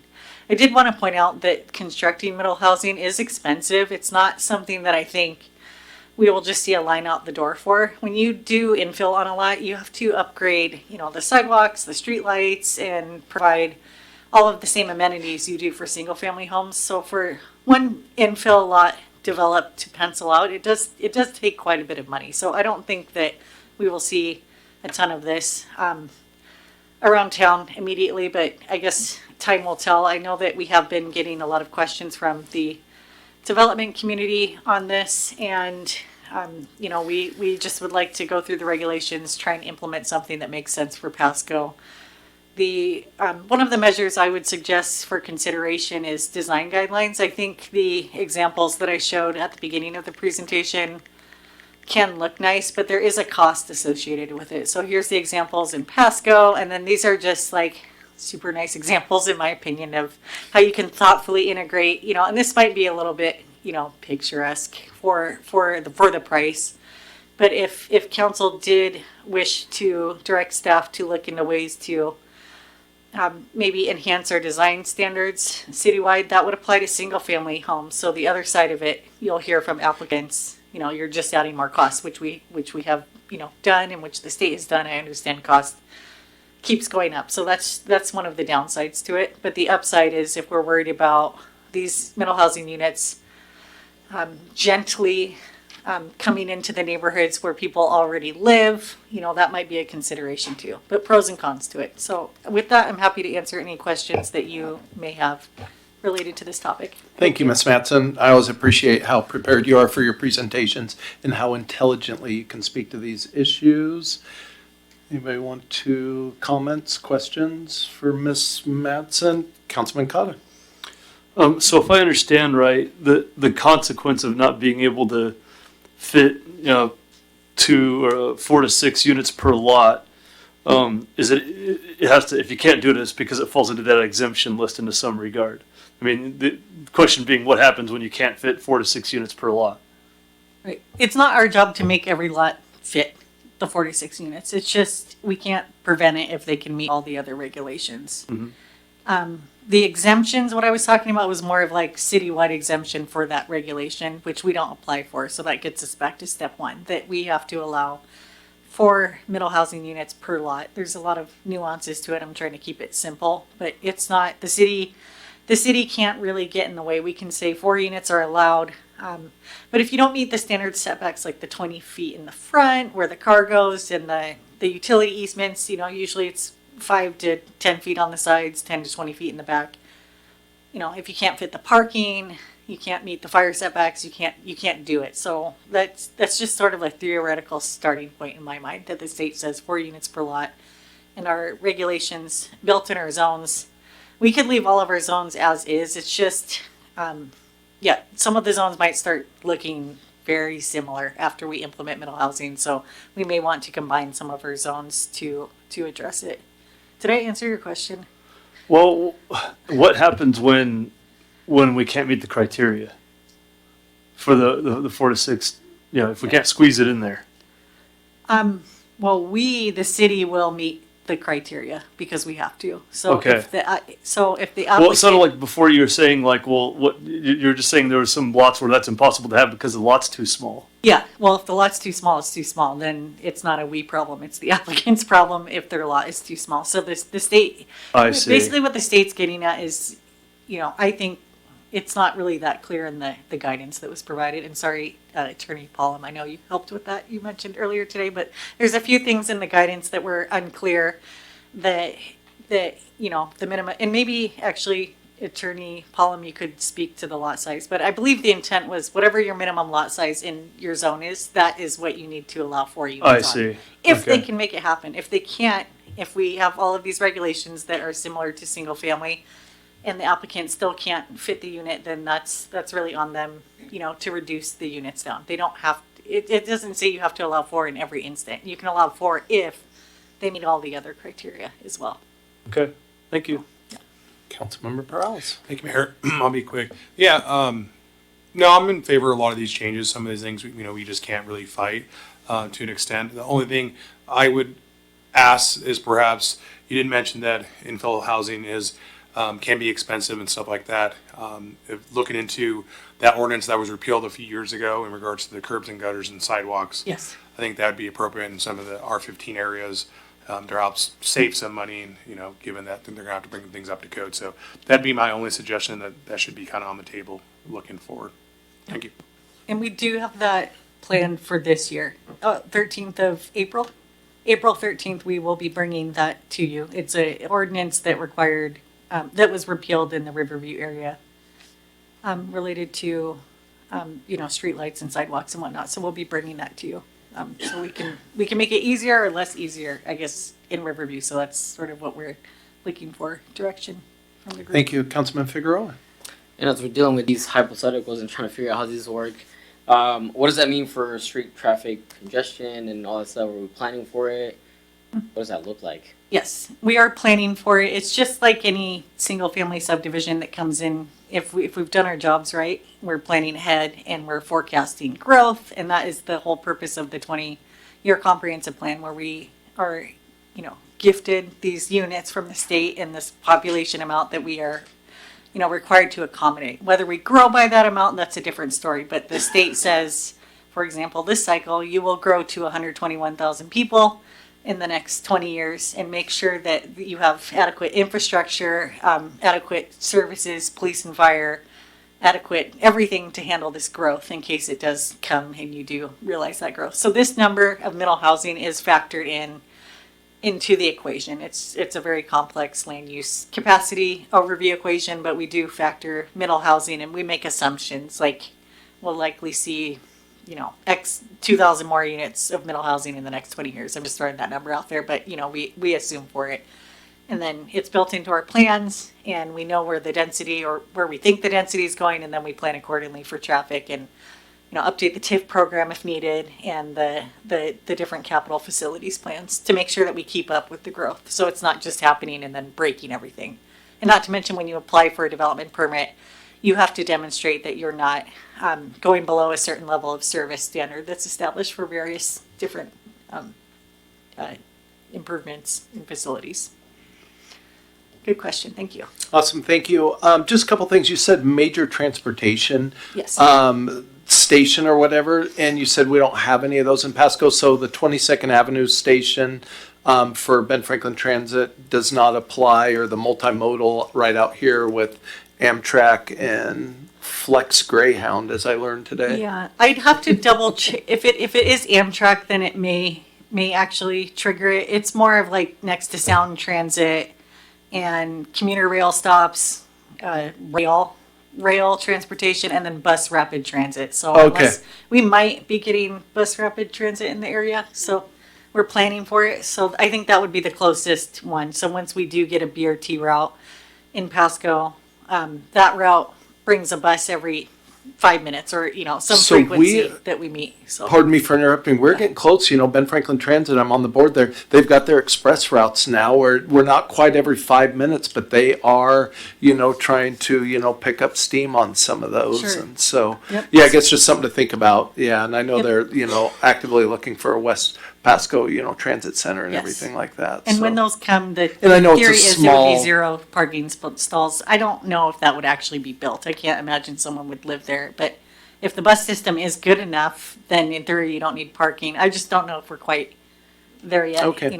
in Pasco. But yes, we will keep an eye on it. And when we do get those routes, it would apply to the parking standards. No, appreciate that. Yeah, and some of the cottage clusters you mentioned earlier, there is a value, whether it be families and other stuff like that, want to live in a close group. I think even early on in council, I received an email saying, hey, why don't we have these and everything? My question, this being generated, you mentioned House Bill 1110. Is this just pure legislative action, or is this through the Growth Management Act, or? It was a legislative action. I think arguably, the Growth Management Act prevents sprawl in theory. It was from the 1990s, and the basis for it is that you develop efficiently within cities so that you prevent sprawl and just never ending building throughout the entire state. So the fact that it allows for more infill and filling up the city more before you expand it out is very Growth Management Act-esque, yes. Yeah, thank you. Yeah, and that makes sense. I just know that through the GMAs, it sounds like this less restrictive alternative housing that, that is kind of being implemented through the Growth Management Act. Yes. And so without getting too far in the weeds, are there any cities that do not participate in the Growth Management Act or have abandoned the GMA? If they did, they're probably independently wealthy and do not rely on grants, but I'm not sure. Attorney Paula might know, but I think the answer is no. Are you on, Drew? Do you know if anybody has pushed back on the GMA? I am not aware of a city that would be a planning city under the GMA who has elected not to plan under the GMA. There are a lot of towns, small towns, particularly in Eastern Washington, who do not plan under the GMA because they simply are in areas that are not covered by the GMA. But every jurisdiction that I am aware of that would be covered by the GMA goes through this process. Okay, appreciate it. Nope, thank you. Just want to ask all the questions. Okay, anybody else? Let's go on here before the night gets too late on us. We are, it's getting there, huh? We are on letter D now. This is community workforce agreement, and Director Sarah, good evening. Good evening, Mayor and Council members. This is an item that the Council requested staff review and bring back for further discussion. So we did so. Before we go into all the slides, I'm going to read the definition of CWA, which is the Community Workforce Agreement, and Project Labor Agreement. So we'll start with Project Labor Agreement, which is the bigger umbrella. Those are pre-hire collective bargaining agreements that establish standardized labor terms and conditions for all contractors and subcontractors working on specific capital projects. The Community Workforce Agreement specifically is a type of PLA, so Project Labor Agreement. So it's a subset that focuses on community objectives, such as local hiring and targeted recruitment goals. All right, now that we've read that verbatim, we'll move on to discussing some of what is already existing in our current framework for capital projects, and then we'll go on to the stated benefits of PLAs and CWAs, and some considerations for you to take into account as you're making your decision on the steps forward. All right, so, and this again is to make you fully aware of what is the framework we already have for capital projects, and also to make the public aware of what those look like. So currently, we have three critical things related to labor in our public works projects, and public works as in they are defined by state law. That's more than just utilities and streets, it's also facilities and parks. So any projects that are a certain size and they are delivered with public funding by a local agency. So those projects include prevailing wages, that is a set amount of pay for different categories within your labor working in those projects, apprentice utilization, and we also utilize specific public works standards for the contract, which include some of the contracting rules. So we are going to go into each of these in detail so that you understand what is already existing, and then how can we add to that if that is your desire through PLAs and CWAs. All right. So starting with prevailing wage requirements, every project the city delivers is subject to prevailing wages. Those are established by Labor and Industry, the Department of Labor and Industry, and applies to every contractor and every subcontractor. Every person working in that project must be paid at minimum the state established wage and fringe benefits.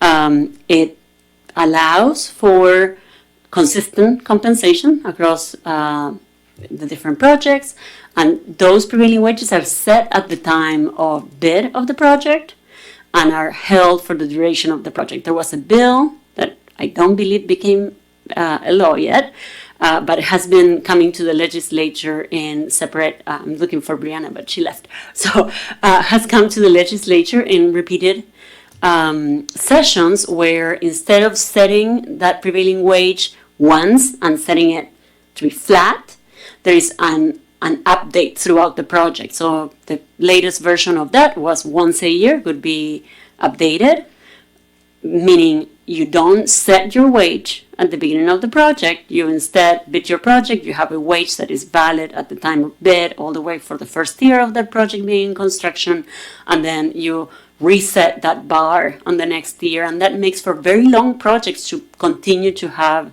competitive wages for people working in those projects.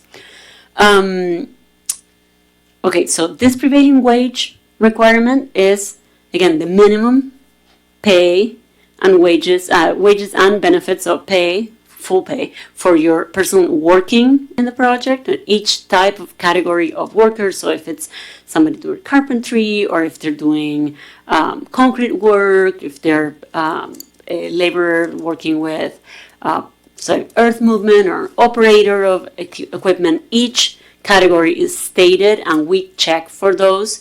The wages are updated regularly by Department of Labor and Industries.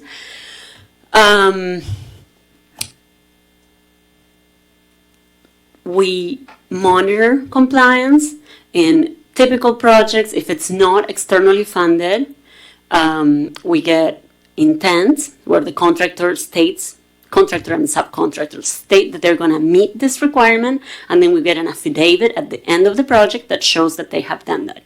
Sometimes, especially if you have external funding, you are required to do further monitoring and compliance of it, which means we receive weekly certified payrolls and we check that each person working on the project is getting paid at least the minimum wage established here. If you have federal funds in your project, you do that process with prevailing wage checks, which is certified payroll, the payroll of each contractor present at the site during the week that you're checking must show that they paid the highest of the rate between the state and the federal wages, which is Davis-Bacon.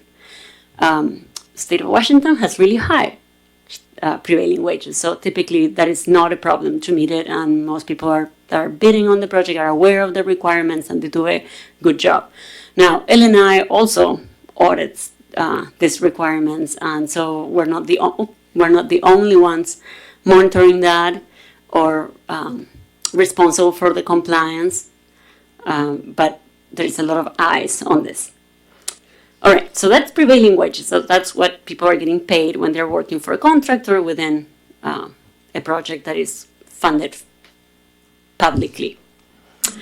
Apprentice utilization. This is a program in which for any capital project in the state, any project that is $2 million or more in cost must have a 15% labor hours that are certified to be apprenticeship.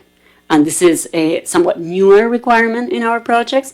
This threshold of $2 million is going lower as of July 1st of this year.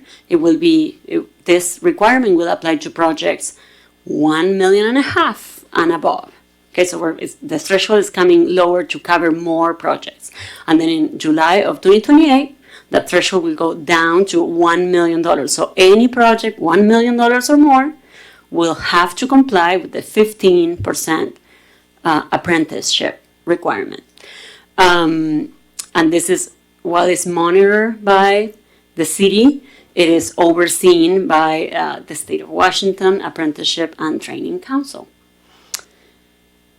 All right, still following me. There's lots of information in this presentation. And then some of the framework that exists for contracting itself in projects comes from standard specifications, and most of our projects fall within the DOT, so Washington DOT plus APWA, that is the American Public Works Association, standard specifications.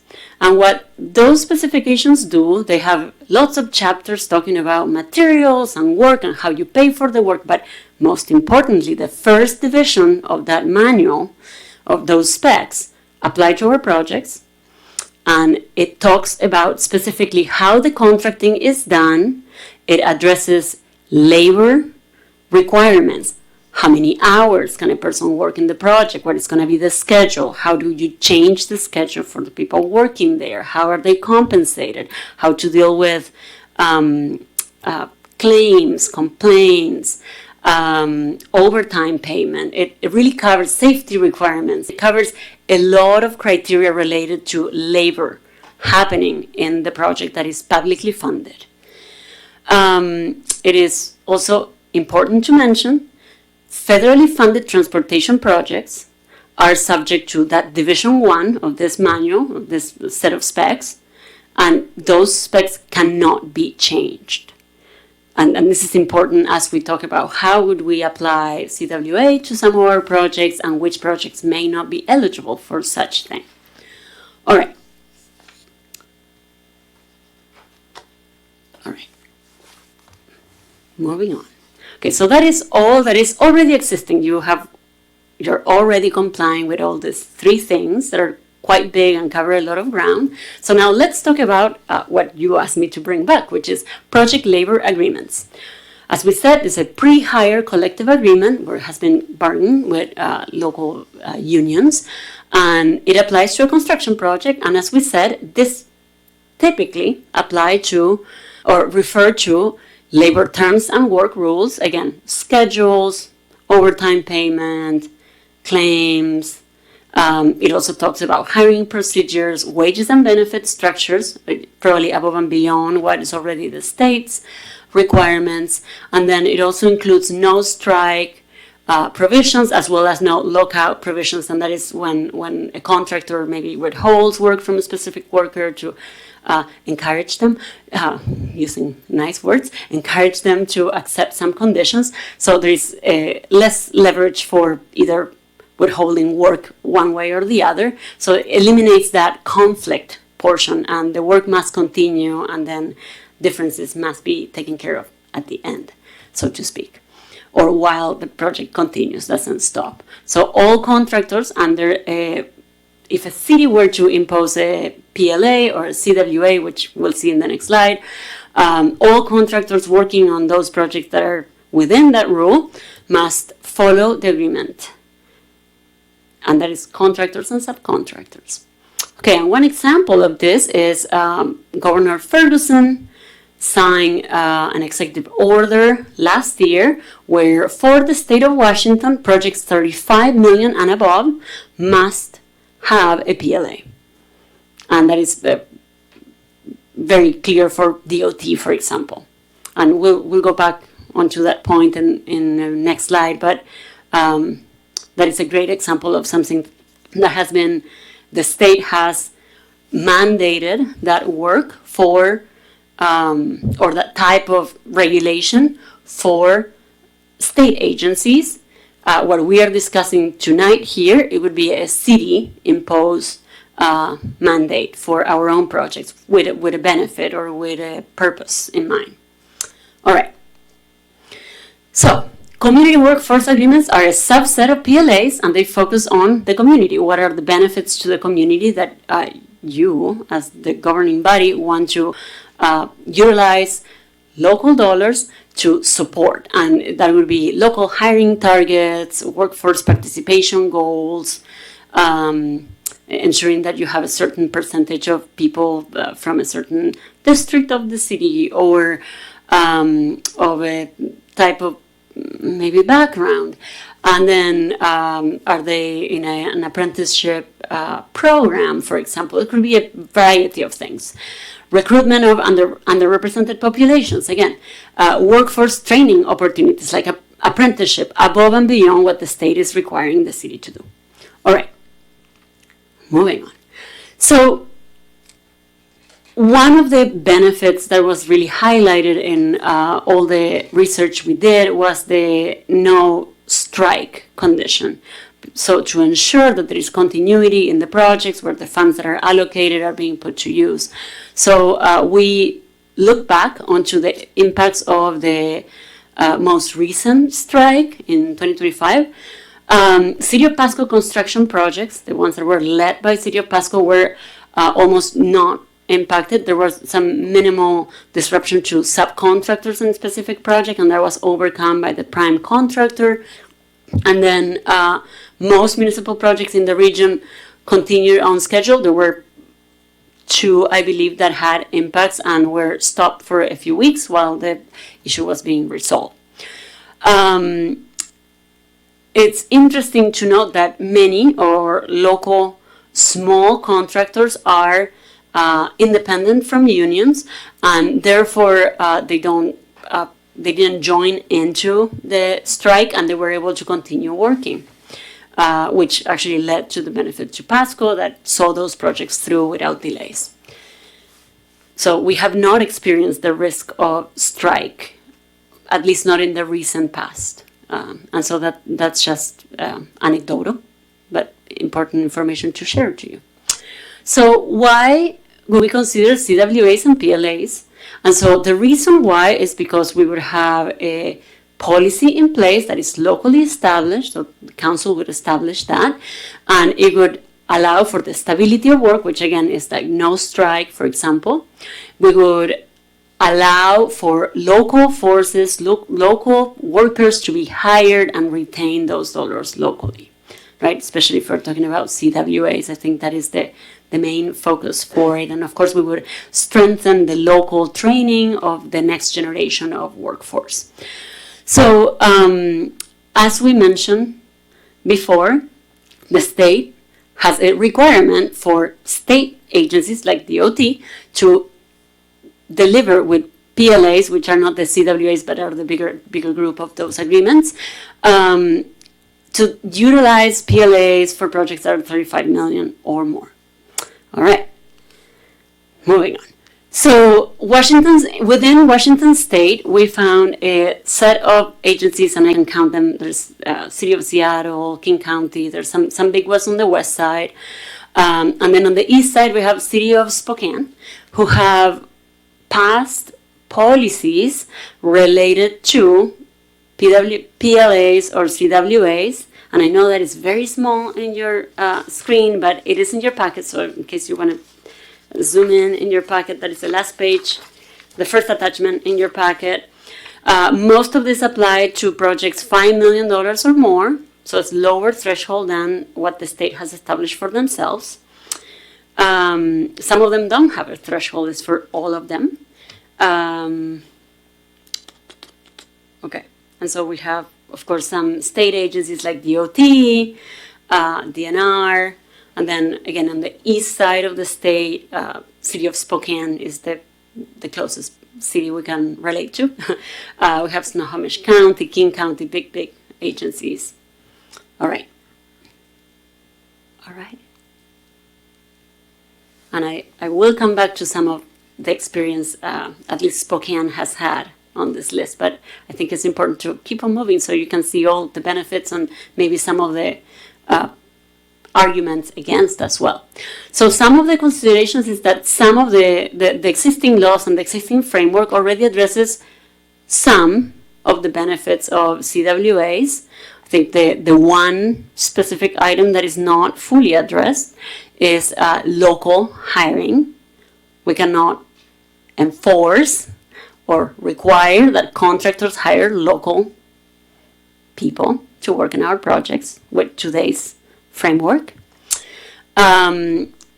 Another thing to consider is what does the rollout of the project look like, but also what does the administrative complexity of monitoring and enforcing this program looks like. The more constraints we put in a contractor, as we all know, discourages some contractors from participating. There's more effort and less competition, which ultimately drives prices up in bids, which leads to a possible construction cost increase because they are having to apply these new rules and ensure they're compliant so they can receive payment from the city. And then the city also needs to check that is happening and verify and utilize staff time to verify that the program is being met. That is just the law of monitoring. And then the situation where today is we have reached out to Spokane and we have reached out to DOT, and neither one of them has had the program fully roll out. So we have not seen the benefits nor the hurdles or the administrative time that it has taken, and we are unable to learn from their experiences because they haven't had that yet. It's all very recent. So as I mentioned, what does it take administratively to monitor and ensure compliance with this? It would be, tracking and reporting from the contractor to the city. It would be the city also ensuring that they are compliant or reviewing whatever is being reported and verifying that there's different ways to do that.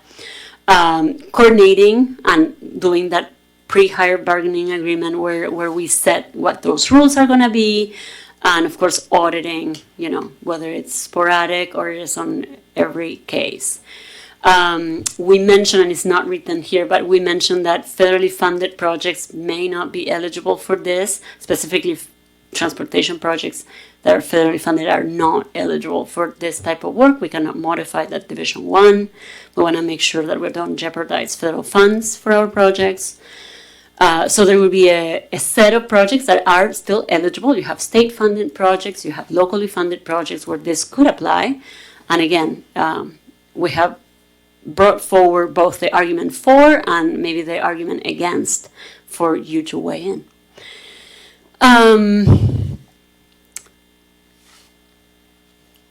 We mentioned competition, whether this would encourage or discourage competition. It has the potential to discourage competition. There will be some contractors that opt not to participate under these rules, that are not used to working with bargaining agreements, or that are not interested in doing so, that may feel, especially the smaller contractors, overburdened with the monitoring and the compliance requirements of doing something like this. And as I mentioned before, historically, the more constraints and stipulations we put in a contractor, the more expensive the project becomes. So we are at least aware of what our best practices are when we're putting projects out, trying to give as much freedom to the contractor within the established rules so that we can get the best price and make each dollar go the longest way possible. And of course, the impacts of competition may vary depending on market conditions and how many other projects are available in the region and so on. All right, so also a point for consideration is what are the local economic impacts or benefits even when we don't have local staff, local residents, local people work on projects. And there are some benefits that are temporary, and so they're probably different from what maybe was the driver for the discussion, which is keeping those dollars here locally for the long run. But in the short term, when we have people out of town coming to work in our projects, what we see is lodging goes up, and that there is, a tax that not only serves local businesses, it also brings a tax up, which then that portion comes to the city. So lodging taxes receive as a revenue for the city. There's meals and just retail in general expenditures that those people working in our projects are spending here locally, fuel and other things that it's just general spending while they are living temporarily here at the city or in the Tri-Cities region. All right, so as I think I covered all my notes on this, but as policy considerations, some of the things that we would ask ourselves is, or that you may ask yourself as a governing body, is are the current state laws sufficient for what you're hoping to accomplish? Are additional workforce or community goals desired?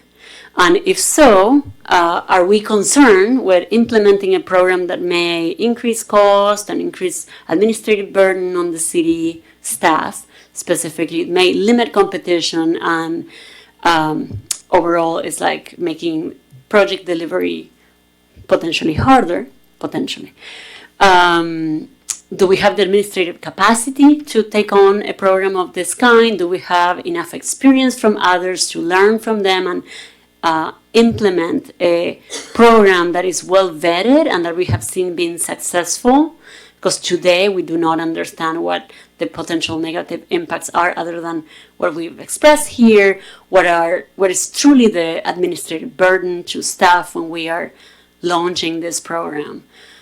Is it too early to implement this? Is this something we want to hold on, let these 10 agencies go ahead, see them how they do, understand where their successes are, and try to mimic those without having to pay for the learning experience as we're doing that. I think that covers most of what we have for you tonight, but I'm happy to address questions or comments, and I think our legal team was also prepared for this, and if not, maybe the city manager's office will also support us. Thank you. Awesome. Thank you, Director Sarah. Questions, comments? Councilmember Perales. I'll go ahead and start it off. No, I appreciate the presentation. It was a lot of information, probably a lot of review for some people. I question a lot of the assumptions in the report, especially when it comes to costs. I didn't see you provide any data because you're saying it could increase costs, but a lot of the research that I've seen, it's been mixed. And if you do research it, a lot of it has to do with schools. So, yes, it could go up or could go down. So I think to come off and say that it seems like it's just going to increase it, I would just be, we don't know. I mean, that's the way I would characterize that.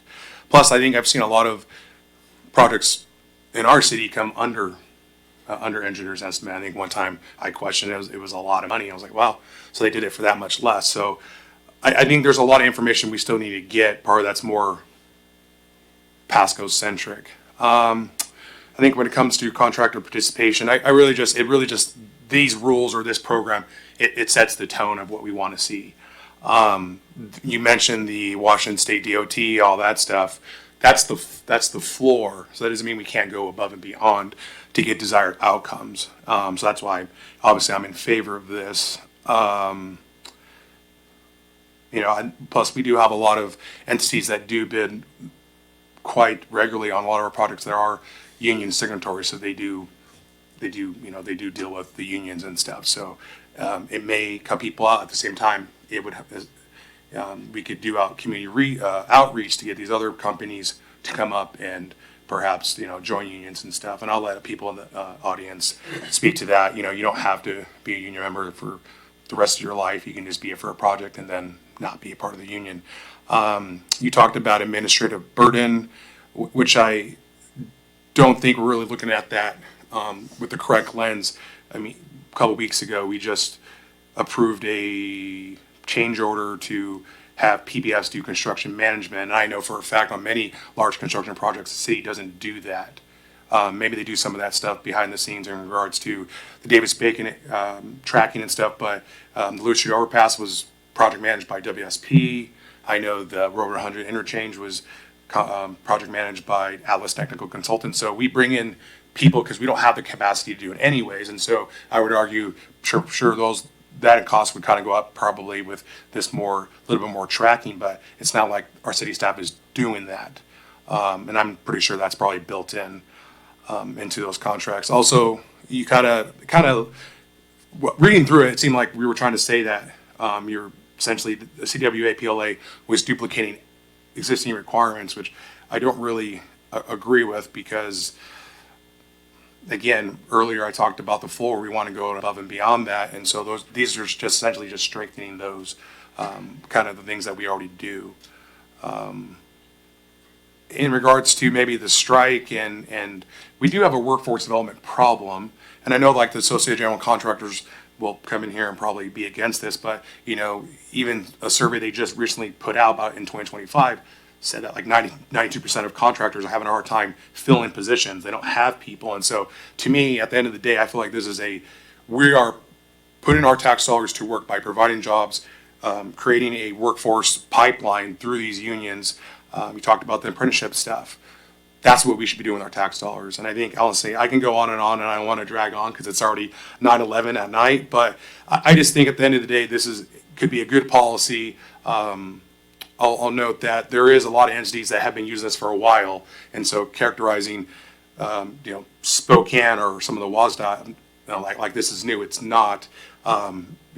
You have a table there, and I just did a quick research on it. A lot of those entities have had CWAs, PLAs of some sort for a decade. And so this isn't really new. And so I guess I question why we didn't go and talk to them. Hey, what are you seeing? Is it working? But I think obviously there's going to be a staff perspective and a council perspective, and honestly a working class perspective. People who didn't look at construction as a job. They get into the unions or they go into construction and it's a good paying job. They get pension, they get, money for childcare, things like that. And so I just think there's a lot of upside with this policy that we didn't really look at holistically throughout the report. But at the end of the day, it's up to the council. And I think we should bring forward an ordinance. We can tailor it to our community. Everything that was presented and some of the information I've shared doesn't have to be in there. But at the end of the day, I think this would be a good policy, again, to start telling kids and stuff who are graduating that construction is a good job.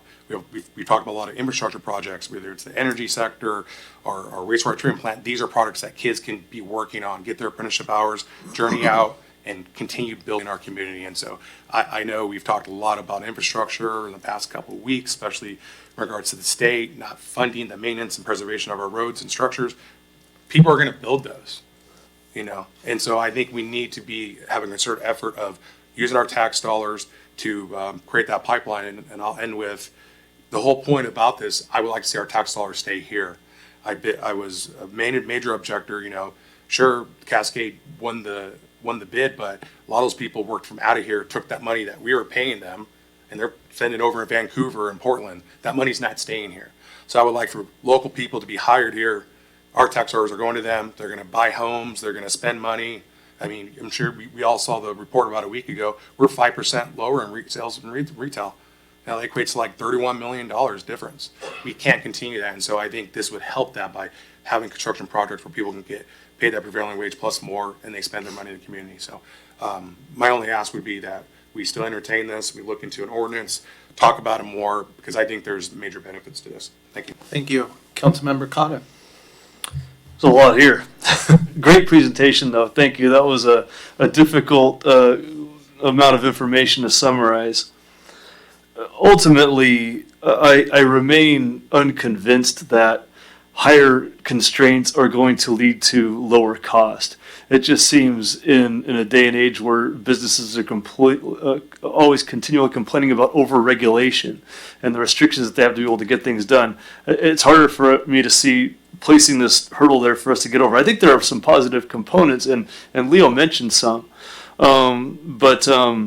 You know, if the city's not going to manage all of the information and the costs associated with that, then somebody else is going to, and then we're going to be relying on them to manage all of that data.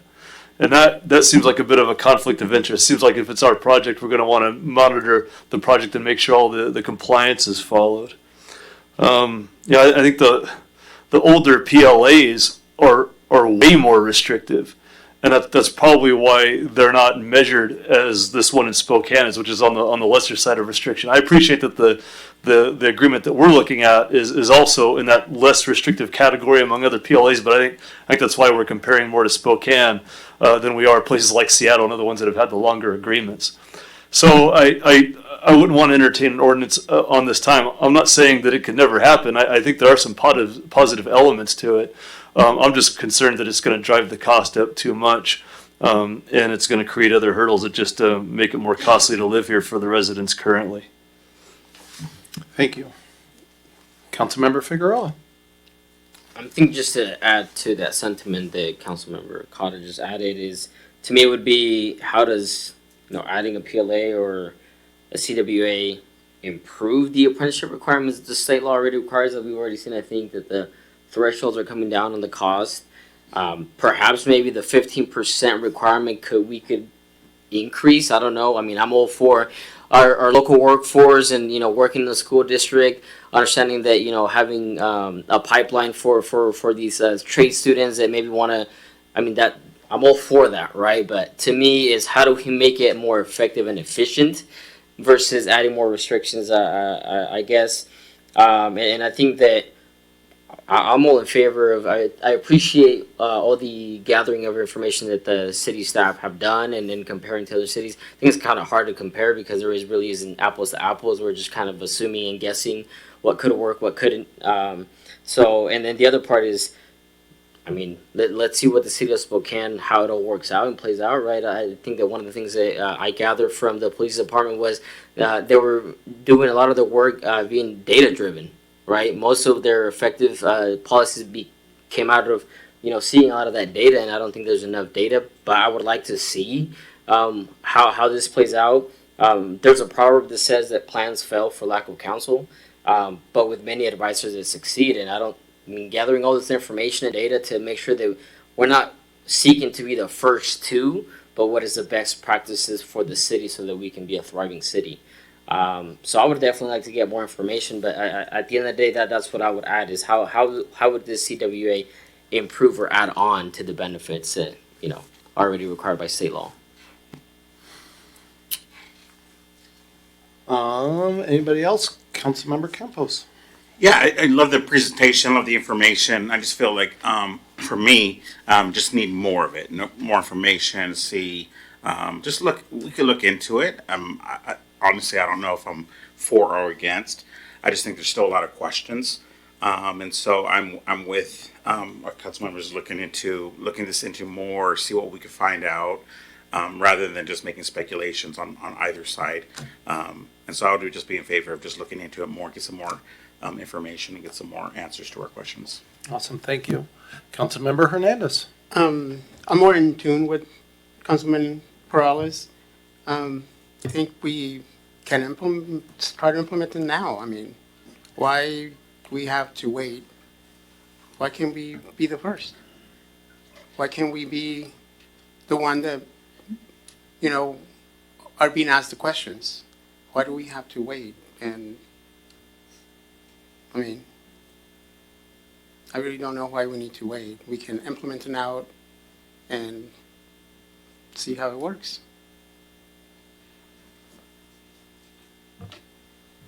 Awesome, thanks for your comments. Yeah, I just want to say, and maybe the rest of the council can correct me, but I think the purpose we went to Spokane, or we directed staff to look at Spokane, is just we didn't want to implement the Seattle and some of the other ones. I think that's literally the direction we gave them, was to look at Spokane. Maybe I'm wrong on that, but I think that's what I remember. Basically, we told them why we looked at that. But no, I look over and see, you know, both of you guys working for the school district, and having just spent some time with Miss Whitney just this last week and hearing some of our most recent presentations. I appreciate the pipeline that you guys are doing, especially at the new high school, Orion, and even Pasco. I think of the police program and so many other, you know, pipelines or whatever. So I think, you know, I really appreciate what she is doing to try to create those pipelines to move people into the markets, into the trades, into, you know, just needed jobs within our culture. But at the same time, I probably do agree with Councilmember Cotta that, you know, anytime, you know, you minimize competition, typically that drives cost up. I think we see that over and over again. And you guys are, one of our biggest hurdles this year is we have to solve a $15 million deficit. And over the last couple of years, we have really done everything we could to streamline government, to, you know, eliminate excess processes and just try to save money. And yeah, I think Councilmember Perales correctly pointed out that, you know, a lot of that we subcontract out anyways, but there is a cost to that. And I think that, you know, it's not like this idea is without merit. I think, you know, there are some good ideas that come out of it, but yeah, I don't know, especially at our time and place where we're at right now, that I want to jump into it. I mean, I look at the list of municipalities up there. They're King County, they're Port of Seattle, they're Seattle, it's Snohomish County, it's all the state agencies, and we have a hard enough time mitigating all the mandates. You know, I kind of wonder, why would we want to do this to ourselves? And so, you know, just with our big budget shortfall and everything else, that's kind of where I'm at on this. So let's turn it over to the public. We have time for 4 comments, 2 for and 2 against. And I did forget to open it up to the audience on the last one. Not that I expect there would have been a lot, but anyways, we will give the public an opportunity after this. So we have time for 4 comments if anybody would like to come speak on this from the audience. Take 2 comments, step right on up. Turn on the light if you would, please, and then just name and city of residence for the record, please. Josh Valle, excuse me. Josh Valle, Pasco, live in Pasco here on Warnett Road, born and raised here in Pasco. So good evening, Mayor and members of Pasco City Council. My name is Josh Valle. I'm the representative for the Carpenters Union here out of the Tri-Cities. I'm here tonight to speak on behalf of the rest of the building trades across the Tri-Cities. As Pasco continues to grow, we're seeing significant investments in infrastructure like roads, bridges, and public facilities. The question is not just what we build, but who benefits from that investment. Community Workforce Agreements, or CWAs, help ensure those benefits stay right here in our community. They prioritize hiring local workers, putting Pasco and the Tri-Cities residents to work in family wage careers that support their families and strengthen our local workforce, our local economy. CWAs also create real opportunities for the next generation. They connect young people, veterans, and individuals from underserved communities within Pasco to apprenticeship programs in the skilled trades. That means long-term careers, not just temporary jobs. They establish clear standards for wages, safety, and training, which protects workers and supports responsible contractors who are already doing the things the right way. Right, like Fowler Construction, Boughton Construction, all these big contractors that are already doing our work, right? This also helps prevent wage theft and worker misclassification that can undercut the local market. As a representative here of the Tri-Cities, I spend my time visiting construction job sites all over the place. Open Shop and Union, right? And my main focus has been visiting the open shop projects to see, to check the quality of the work, like how the workers are getting treated, right? I ask the open-ended questions to the workers just to make sure that they're getting treated fairly, right? And you'd be surprised how many times I see on job sites, whether if it's a drywaller that's getting paid by the square foot, where you should be getting paid the prevailing wage rate, right? At the end of the day, the L&I. Mr. Josh, wrap up if you would, please. Okay, at the end of the day, L&I, it's an intent to say that you're going to pay something, right? But when you're not paying the right wage and you're paying a misclassification and you're misclassifying a worker, it's less money that's going into the city's revenue, right? And it's a worker that's getting taken advantage of. So this holds contractors responsible. Thank you. Awesome, thank you. Anybody else? Step right on up, yes, please. Just name and city or county of residence for the record, please. Oh, you turned it off. Back on. There you go. Yes, thank you. Mayor, councilman, city staff, my name is Julian Jensen. I'm a resident of Kennewick, also a representative for the North Coast States Carpenters. I disagree with, or I take exception to a lot of the items in this report, and thank you for the time that it took to put this report together. As I believe it was Councilman Campos mentioned, there simply needs to be more information.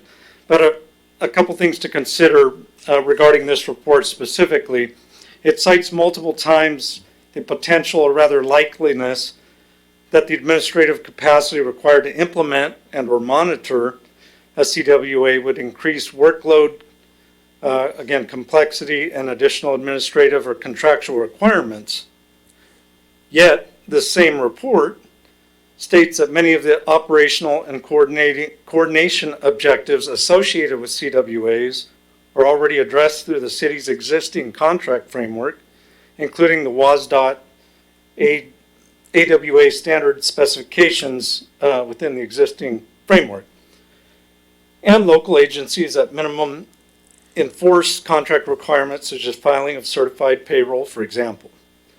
Those contractual requirements, a CWA would, in my opinion, add minimal additional workload because a lot of it's already being addressed. Consider, for example, the apprentice utilization portion of this report. As the report states, apprentice utilization requirements for public works projects exceeding $2 million is 15%. The city's existing contract framework doesn't appear to be plugging all the gaps. I'd like you to consider the following projects. Peanuts Park Restoration Project, $5.8 million. Apprentice utilization not required. Fire Station 85, $7.5 million, not required. Animal Control Facility, for some reason, not required. Mr. Jensen, summarize if you would, please. Thank you. MLK Community Center and expansion, $2.7 million. That one had some utilization on it, but it was less than the 15% required. Sandifer Parkway, again, less than 15%. And finally, the sore wound for us here locally is Lewis Street Overpass, 6.5%. Apparently, a CWA would be something that would help us plug those holes and make sure that things are being accounted for. I'd like to speak so much more, and maybe we'll follow up on a personal note. Thank you, Mr. Lewis. Or Mr. Jensen, sorry. No, I just said sorry. Yeah, I accidentally called you the wrong name. Bunch of stuff down there in my notes. Sorry about that. Okay, would anybody like to speak on the other side of this issue? Against? Going once? Going twice? Closing, so it's back to us, council.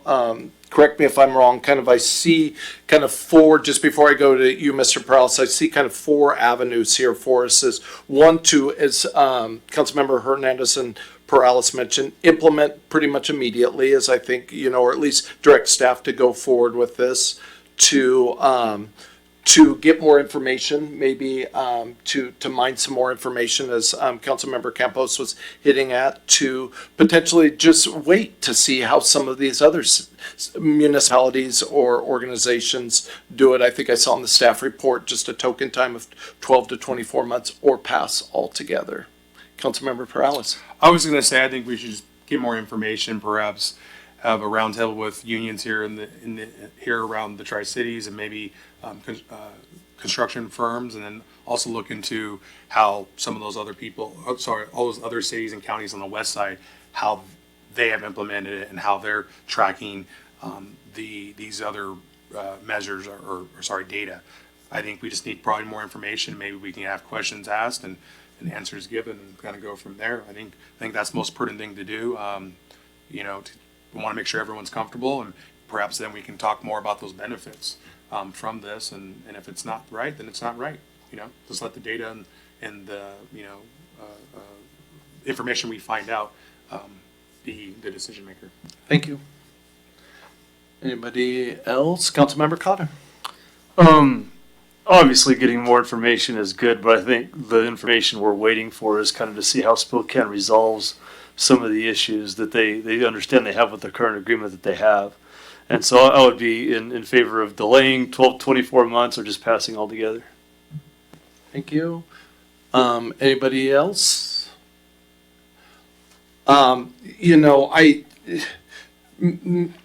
Mayor Pro Tem Milne did not respond specifically to any of this, like the 4 questions I just posed last I talked to him. He just kind of maintained his position from the last meeting that he just wanted to at least prioritize the budget first, and then then wanted to see us bring up other things. Director Sarah. Oh, I wanted to set the record straight. A lot of the projects that were mentioned as examples of not meeting apprenticeship requirement were bid prior to that law becoming effective and being a state requirement. We do follow state law. We comply with the requirements. If contractors are unable to meet the specific requirements, they have a process to go through where they show good faith effort, and that is thoroughly documented. And some of those projects also include other criteria and requirements based on their funding, like DVE minimum participation, both on design and DVE is disadvantage business, yes, enterprises, yes, thank you. So it's disadvantage or minority-owned businesses, and we also track and ensure that we're complying with those funding-specific requirements. So just making sure that it stays in the record that our projects follow state law, and the ones mentioned were prior to the requirement of apprenticeship being active. Thank you. Thank you. Sorry, Mr. Light earlier. So yeah, we kind of need to come up with the direction for staff. Councilmember Campos. Yeah, I'll just repeat what I just said earlier. Just think the information's key. I don't know the timeline though. Are you asking us to put a specific amount of months? Well, we need to direct staff. That's what we need to come up with. Yeah. Okay. That's where we lead. Yeah.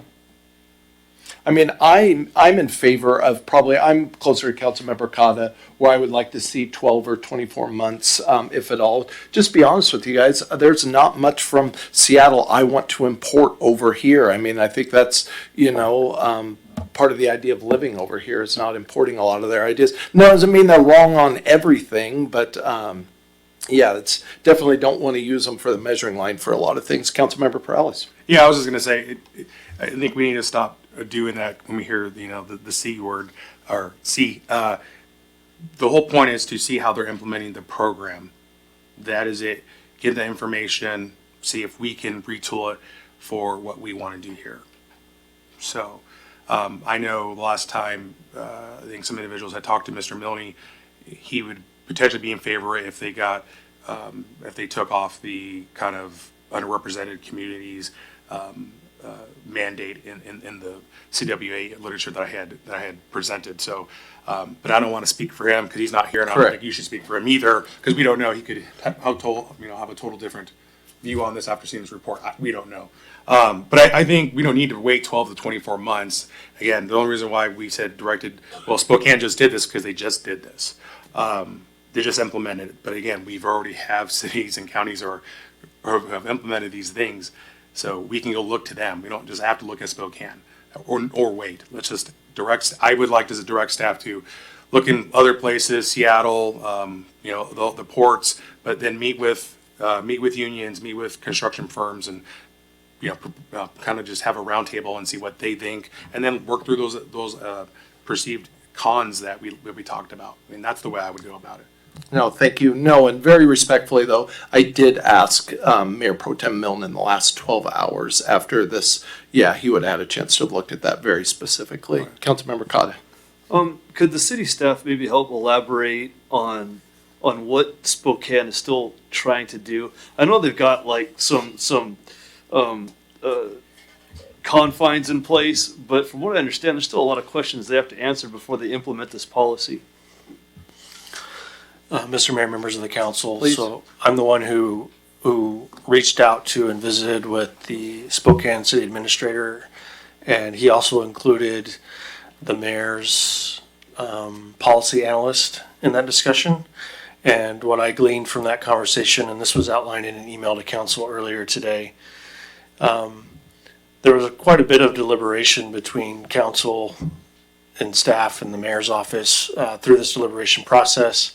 Ultimately, the Spokane City Council did pass an ordinance. There were some items of that the mayor didn't agree with and used some veto power to delete out of the ordinance.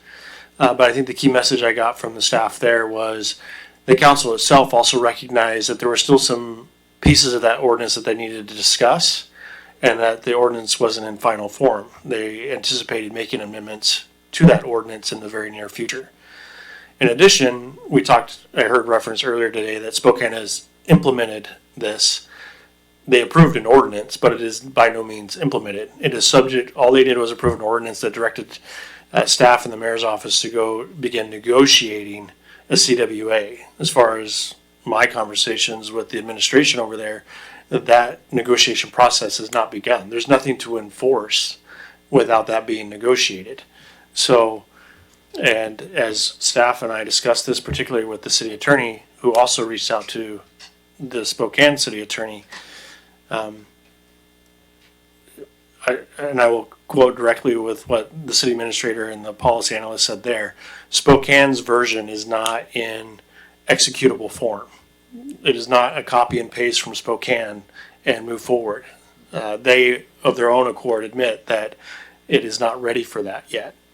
And so that was why staff was making the recommendation to wait a little bit until Spokane kind of finalizes this out, and then gets an opportunity to have some data from WashDOT and other entities that are implementing this, so that we can not speculate on what the impacts are, but we can speak more authoritatively of what the pros and the cons are going forward before we just go and implement and adopt going forward. Thank you, Councilmember Perales. Oh, Sorry, missed you down there, Councilmember Figueroa. Just a point of more information, but so would a CWA have a fiscal impact to our budgets moving forward? And that could be to you, Mr. Chairman, or the city staff. Probably, yeah, Mr. Stewart would probably be the best too. It's hard to say. Again, as was mentioned earlier, in most of the country, and most of my experience working in several different states at this point, usually your highest requirements are with your federal government, with Davis-Bacon, with regards to wages and those kinds of things. As was stated earlier, the state of Washington has already adopted wages that exceed the federal requirements of Davis-Bacon. And now we're talking about potentially negotiating agreements that exceed the Washington state requirements. So I guess there is no direct answer to that, because that depends on negotiation and where that pans out. But it's hard to see. I guess one other point I would make here too that hasn't been discussed tonight, and that is we do live in the Tri-Cities/Quad Cities area. I think if we're going to move forward with talking about this, it should probably be a regional effort, because the last thing we want to do is have an additional requirement on our bidding that Kennewick and Richland aren't requiring. We're talking about Broadmoor development and those projects. We're potentially adding additional requirements to this and potential costs to contractors that Kennewick and Richland may not require, and some of these entities that may be looking at us for locating their retail here may find it cheaper to go to Richland and Kennewick. That's another factor that I think that we need to explore and discuss here too. That if we're going to move forward with a concept like this, it probably needs to be the Tri-Cities region together executing this, that we're not creating disparities that exacerbate some of our ongoing issues here as an economic region. Councilmember Figueroa. And just go with that then. I think in the greater scheme of things, I think our P0, our priority is to get our budget straight and aligned and make sure that we know what we have moving forward so that we can continue these conversations. Because the last thing I want to do is just to, vote on an ordinance or pass a CWA just for the looks of it and then not have anything to show up for. So if we're going to do something, I want to make sure that we do it all the way right and correctly and we have something to show up for. At the end of the day, I will always be for what's best for the workers. Going back to my experience, I guess, I have been a misclassified worker when working construction and framing. I know what that feels like. So I will always be on the side of the worker, making sure that they're taken care of. And these are our local workforce. We want to make sure that they're being treated humanely and with dignity and respect and with the rights that they deserve. So don't get me wrong on the wrong place of that, but I just want to make sure that if we're going to do it, we're going to do it well. So that would be just my consideration. Let's get our budget straight first in the greater scheme of things, and then that could be the next topic that we can pick up knowing what we're working for. So I guess just to give staffs, Councilmember Perrell, sorry. I was just going to rebut the increase again. If this was verifiable, then I think staff should have provided some apples for us to see. Given that they don't, we really don't know, and so to sit here and say that's going to increase the budget, we really don't know. So that'd be my 2 cents. And then also with the Quad Cities regional thing, I mean, if that's the case, then we've changed a lot of things to be kind of in line with other cities, and I wish we would take that tack a little bit more often then. So I just think at the end of the day, I think we should look more into this, look at the pros and cons, because we really just know there's a lot of questions that apparently maybe you guys need to ask offline, but I think we should look into the benefits, get with unions, get with construction firms, get with the agency, and let's just talk about it and tailor it towards our community. And also too, just like what Councilmember Hernandez said, I mean, I hate always leading from, and we're always going from behind. I always loved City of Kennewick leading the way. Like, we're never leading on anything. We're always kind of waiting around to see what everyone else is doing, which I don't understand that. I guess I would like to be first in some respects, and just be bold every once in a while. It just seems like we're scared to do stuff. Like I said earlier, like last week, City of Kennewick's inputting, or they over there, they have speed humps, and we're over here, we're being told we can't do that. It's just, honestly, that gets tiresome to an extent. But my biggest thing is I believe we should just continue this discussion regardless of the budget right now, and just, it's a policy, let's just figure out information and go from there. But I don't think to kick it 10, 12 months down the road is a prudent approach. But again, I'm just one person on the council. Thank you. Thank you. And I think it's fair to say, and I know, just if I could say, before I go down to you, Councilmember Cotta, that, and I know you didn't mean it literally, but we do lead. I mean, we just heard a presentation tonight where we were the first in really the entire area and, in many parts of the state to have badge cameras, which are super important. So, yeah, those are. Well, it's because people pushed for it. Okay. Outside the council. So that's where that comes in. So, Okay. It gets semantical, but we led. We were first. Councilmember Cotta. There's kind of a great experiment going on here.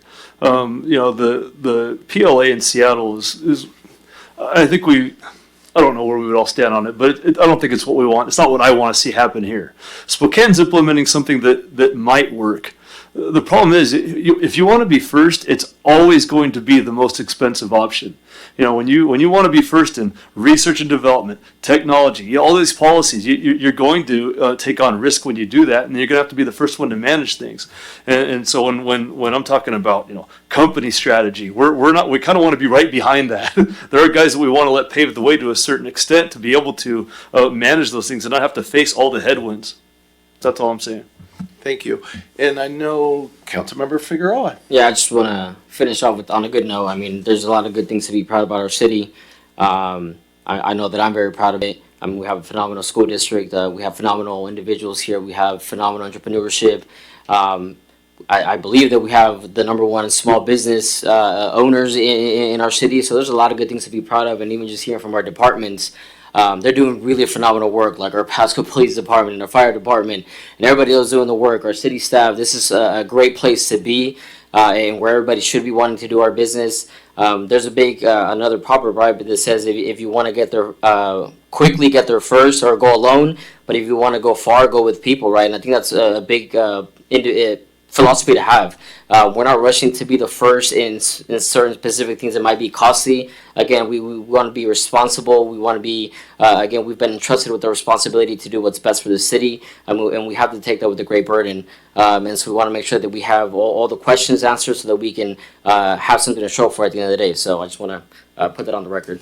Okay, so, and yes, I know, just what I'm hearing as far as budget and other stuff or whatever, it may be longer, but what do you say we pick this back up in March? 12 months, it's going to take us 9 months to get through the budget. At the end of the year, we'll be doing that. And then whether we want to pick it up amongst the entire Tri-Cities, I know that can get convoluted to get that many, agencies together, whatever, or whether we pick it back up ourselves after maybe we have some data with Spokane, but we owe it to staff to give them some direction one way or the other.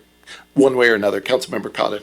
I mean, I'm fine with reevaluating in a year, but I don't think a year is long enough to figure out how Spokane's going to turn out. Thank you. Councilmember Prowse. I would say go ahead and we can maybe pick this up back in January. That'd be my suggestion. Yeah, and January's fair. I just know sometimes after, and I guess we won't necessarily have a new council. I mean, I wouldn't be opposed to that. January, okay. Okay, maybe does January work, Mr. Stewart, to at least revisit the topic again and maybe that, have a chance to get a feeling where maybe some of the other municipalities are on this, if they want to go not together, or we'd be by ourselves?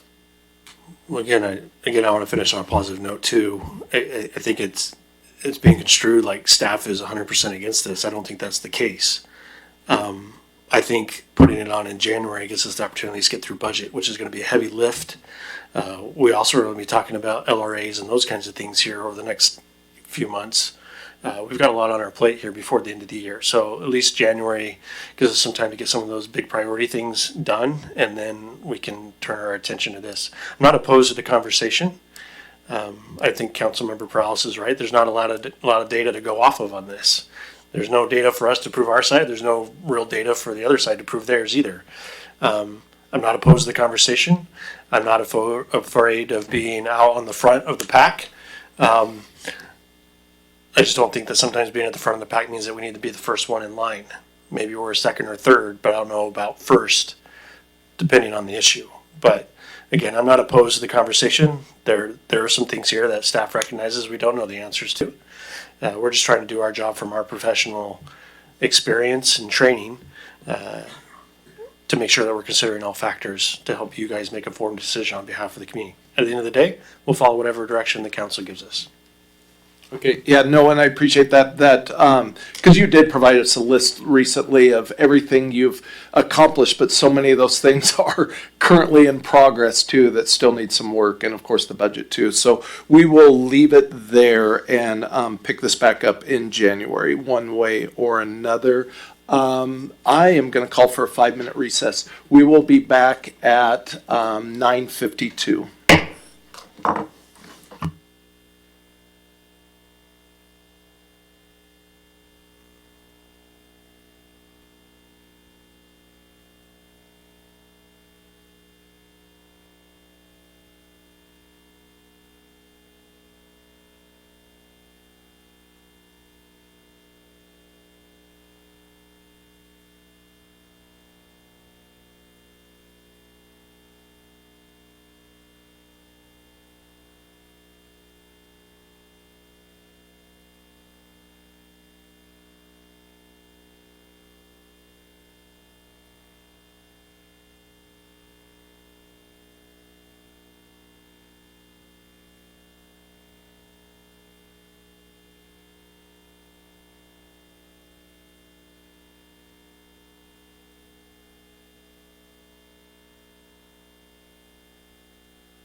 All right, everybody, we're going to bring the chambers back to order.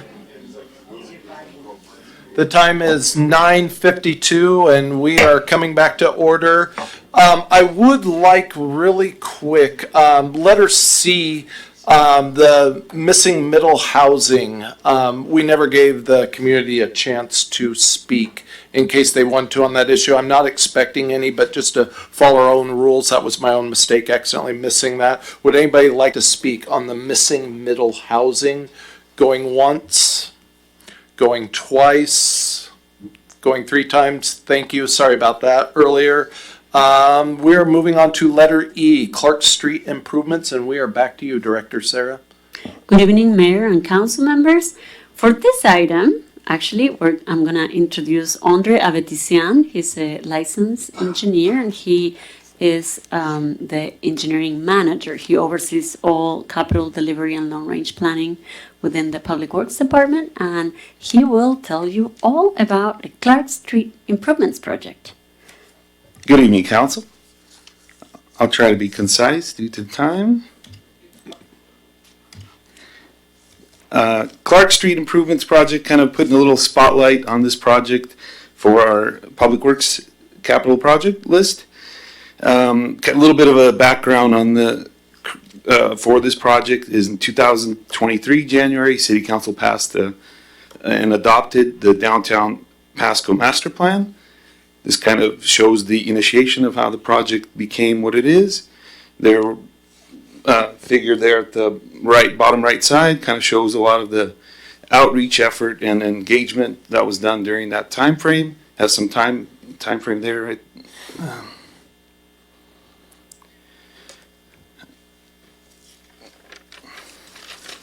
So to mention, the project limits are for this, as identified in the master plan, were between 2nd and 10th Avenue. So the concept was to of course to have there's a road diet concept there, and introducing a protected bike lane, often referred to as a cycle track in this case, when it's on one side of in both directions of the travel bicyclists are in the same area, but and some of the concepts in the master plan, incorporated the safety element. As we've heard earlier, Chief Rotsky's presentation, there was an example on Clark Street as well, where the pedestrian getting hit. So some of these things I think were discussed during this master plan outreach, and the concept was drawn, as you can see here in the figure there, kind of hard, but you guys have the zoom in option.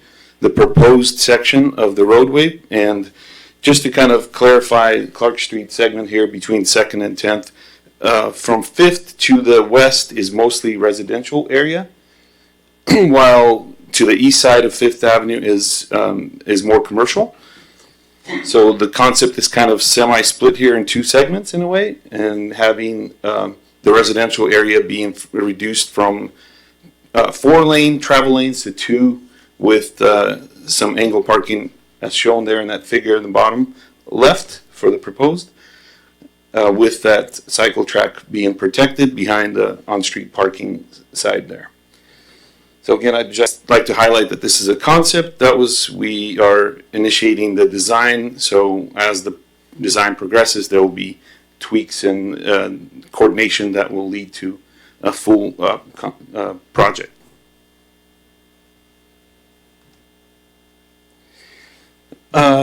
In 2024, city applied for a DOT pedestrian and bicycle program grant for this project, which was state funded.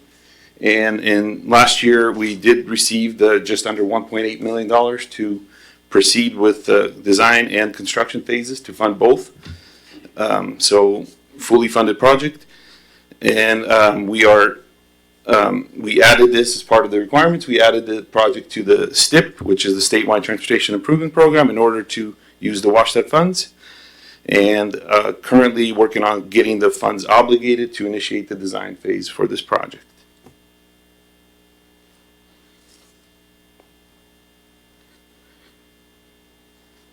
I guess I'd like to also mention real quick, last month we had the comprehensive safety action plan presentation, if you guys recall. Some of the downtown area severe crash concerns were also highlighted in those slides there for our 5-year history for crashes.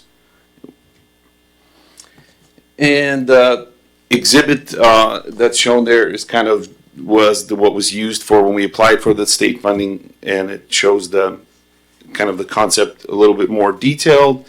And as I mentioned, in design phase, there will be additional coordination. An example would be BFT for the bus stops, as shown in that bottom.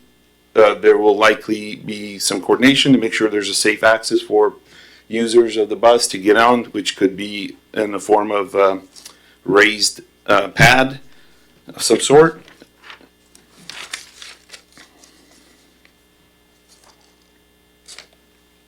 And again, that section there on the right side kind of shows the split between the residential and the commercial zone areas for the segment of the Clark Street here.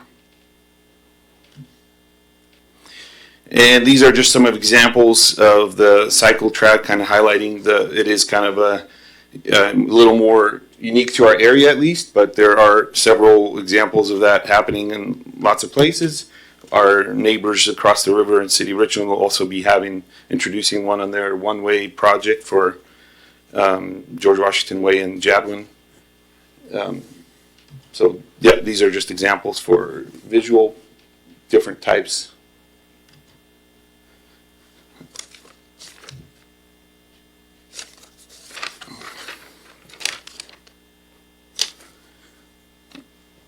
And yeah, this is just kind of like, I think I skipped over that part where the master plan identified 4 different projects that were tied to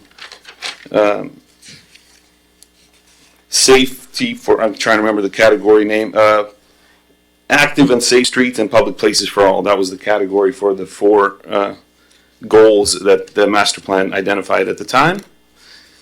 And this just shows kind of that Clark Street project is one of the several, and it will fulfill a step to fulfilling the vision that was set. And with that, I'll answer any questions. Thank you, Mr. Andre. Appreciate the update there on Clark Street. Any questions, comments for Mr. Andre from council? I think you're off the hook, sir. Have one more. You do? We're coming. Oh, well, I got to go to the audience real quick. Those in chamber, if Mr. Grambois, yes, please come on up. That was right in your neck of the woods. You bet. Good evening, Thomas Grambois, Big Maple Properties, 108 North 4th Avenue in Pasco. I want to thank city staff and council for bringing this up. This definitely does impact me directly. We have 5 houses right on between 5th and 10th. I fully support the angle parking. I think we saw the presentation about middle housing. That's going to become an issue. Available parking will be. So I think that that's a really great thing. I was going to get up for the middle housing thing as well, so I'll kill 2 birds with 1 stone. I think we have to be very conscious about parking enforcement as this becomes a thing. So angle parking is a great addition. We need to also make sure that we have well-lit crosswalks. One of my tenants was ran over on Lewis. I know it's a different street, but on Lewis and 8th. And I can't tell you how many times I've almost been hit on Clark and 8th. You can't count how many times, and my neighbors have also expressed that issue. So making sure that we have well lit or signed, or like crosswalk signs would be great. And now with a toddler, we do a lot more walking around with strollers. So obviously it'll be great to have a lot better access for ADA compliance, because that's a bit of an issue now. It's something that I never thought about. Bicycle lanes, I know that it's a good thing to have for grant requirements. I don't think that our locals who ride bicycles around really care too much about safety. It could be if you build it, they will come thing, but my bedroom looks right over that street, and I can tell you the locals aren't too concerned about their safety, I think. But that's about it. Thank you very much for your time. Cool. Appreciate your comments. Thank you. Anybody else from the chamber want to speak on this issue of the Clark Street improvements? Mr. Cortinas, welcome. Mayor Grimm and council members, when the master plan was being created, I attended many of the meetings on behalf of the Latin Business Association. The Hispanic Chamber attended, and there really hasn't been many more meetings concerning downtown. Now, these meetings were being held, and there was quite a few meetings that we attended just from the Latin Business Association. We had 17 business owners from downtown that attended these meetings. So we're well educated on some of these projects in downtown. We agree with the angle parking. It creates more parking. We always need more parking, so we agree with that. But there are some changes already being made to the master plan, and the master plan's been sitting on the shelf for more than a year and a half now. And with some of these changes, we want to be part of that conversation of any changes or any ideas or more ideas. We'd like to be part of that conversation. It does affect a lot of the business owners, even some of the residentials. And as to the bicycle paths, ever since they redesigned Sylvester, these bicycle paths were put in. They have never been there. Now they're there. And we see very close I guess call them opportunities where the bicycle can be hit by some vehicles, even though they are in their own lane. They are created so the bicycles can be in their own lanes, the vehicles can be in their own lane, but it is inviting more bicycles to be on that street, and it's a very busy street. It's a vein that is very, very busy. So we need to probably take a look at that also and see how we can still be in compliance, but also see how we can stay safety for the drivers and the bicycles. So there are some changes need to be done, and I think it's good, but we'd like to be part of that conversation. No, appreciate that. Thank you. Yes. One of the things I noticed about Andre's presentation too is it had the bicyclists on the other side of the parked cars that, I was just going to share that. Thank you. Yeah. That might, kind of help to Mr. Cortinas's point there a little bit. Yes, for safety wise there. So, anybody else going once, going twice, 3 times? I think that's about everybody left in the audience anyways. We are moving on to letter F. This is a presentation on the 2027 to 2032, Transportation Improvement Plan. And Director Sarah, back to Mr. Andre. Yes, we will stay with Mr. Betisian. Thank you. All right, thank you. 2027-2032 transportation. Okay. Transportation Improvement Program. Of course, we do this as all cities, towns, and counties are required to on an annual basis. So this is that time of the year where we start to plan and talk about our plan, and this is a 6-year plan, short-term plan that, as mentioned, is required by our CW, and where, as far as a quick summary, consistent with comprehensive plan. So our transportation system master plan, our downtown City of Pasco downtown master plan, our Broadmoor master plan, and the newly adopted comprehensive safety action plan are examples of where a lot of these projects are generated, as well as inclusion of bicycle and pedestrian facilities to make sure we are hitting our complete streets policy for all users. And just to mention, of course, the deadline each year for agencies is July 1st, which is pretty typical. Wanted to mention what this plan includes. The program includes typically we have the proposed, the project name, the brief scope of what the work is, schedule, timing. These are, as we'll see in the future slide, annual 6-year brackets. So estimated cost per project, per phase. And one thing I do want to mention, of course, this is not a part of the budget per se. It's just more of an estimated cost associated with the projects and separate from the budget that we're going to be doing. And then the funding sources are also included on there. Oftentimes we have ideas of which type of grants could be appropriate for the type of project. So we will identify those when known.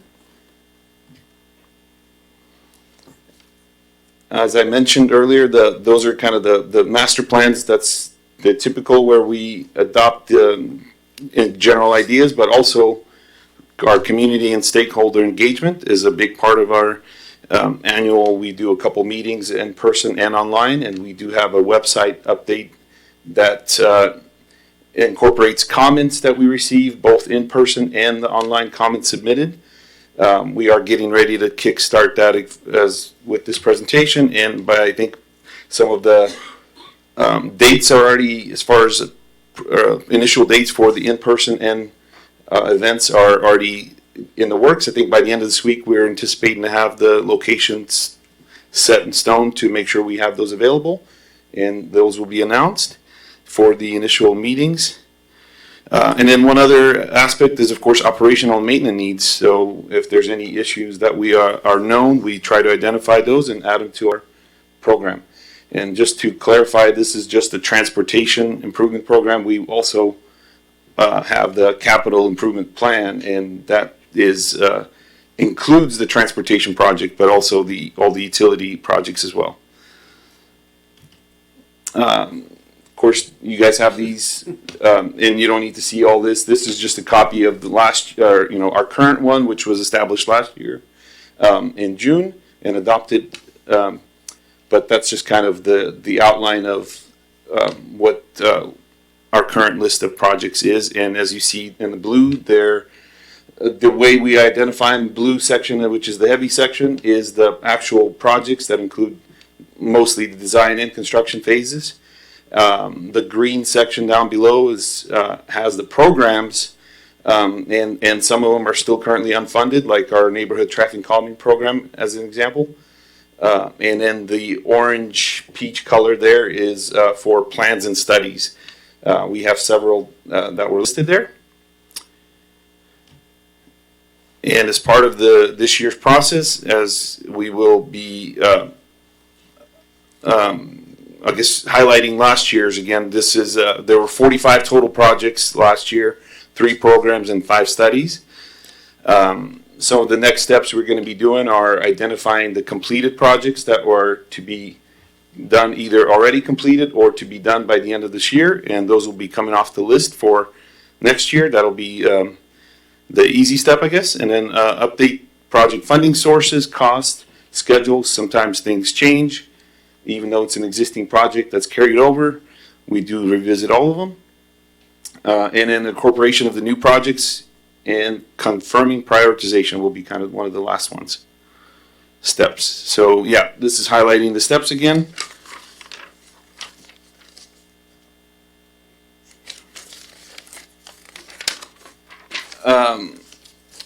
Yeah, as I mentioned earlier, we have some dates already circled for the initial public outreach efforts that are going to be happening here next month.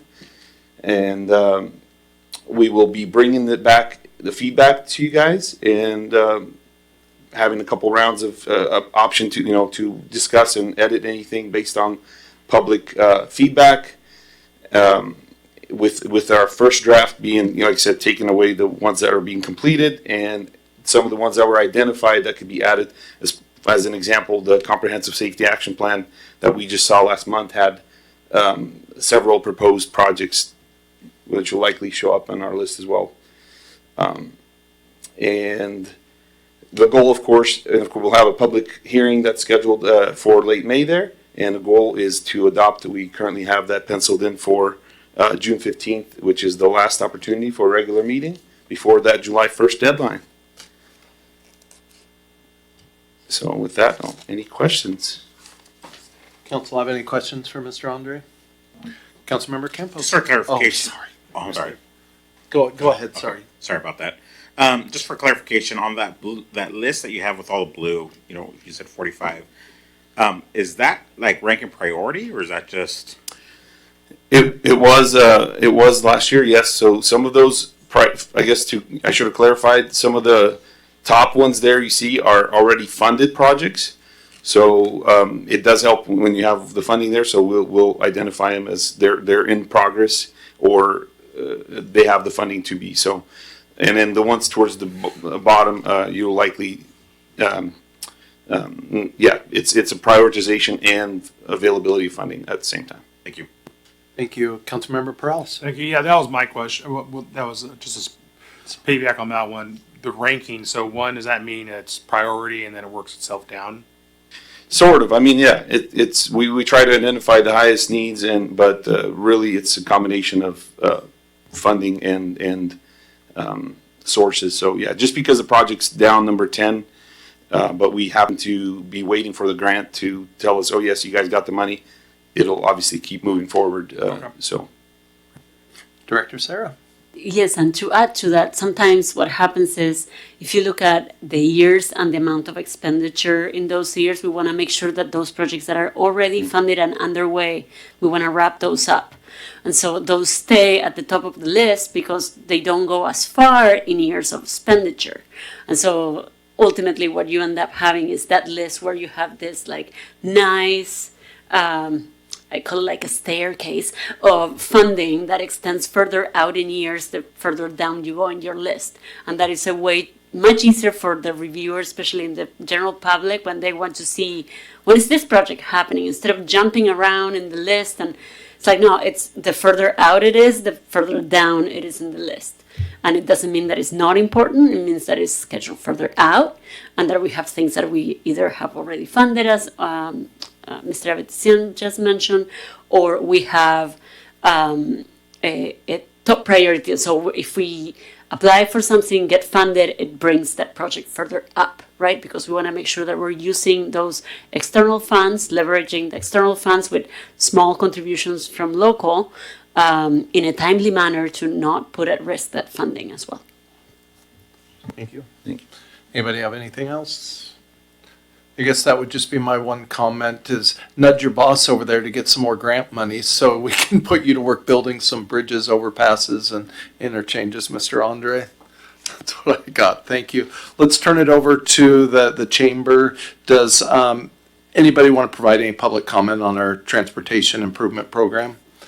Going once, going twice, seeing no one, you are off the hook, sir. We're going to move on to letter G, amending Pasco Municipal Code 13.45.020 and 13.65. And we're going to our Deputy City Manager. Good evening, Ms. Sigdell. Good evening, Mayor. To be very concise, a couple of months ago, you implemented a new rate for water and sewer services, and also at the same time implemented a new connection fee, which is to be active in January 1st of 2027. The way that our codes are written in section, those rates and connection fees go together, and so we had to do some things with the connection, with the ordinance itself and the code itself, so that one section, the rates became active March 1st, and then the connection fees became active January 1st in 2027.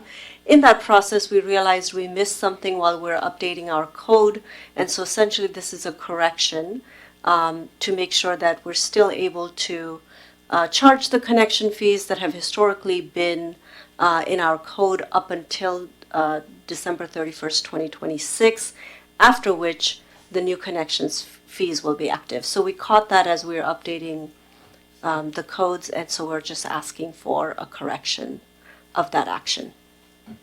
Thank you. Council, any questions for Director or Deputy City Manager? Not seeing any, let's move on to the chambers. Would anybody in the council chambers like to comment on this?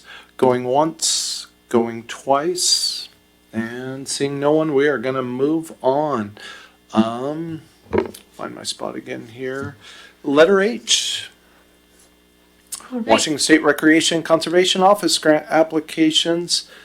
We're going to our Assistant City Manager, Ms. Bashan. Yes, good evening, Mayor and Council. So every even year, the Washington State Recreation Conservation Office, or RCO, issue a call for applications for a variety of outdoor recreation grant programs, which provide funding for outdoor recreation focused on capital projects such as building trails, purchasing parkland, building parks and creating sports field complexes.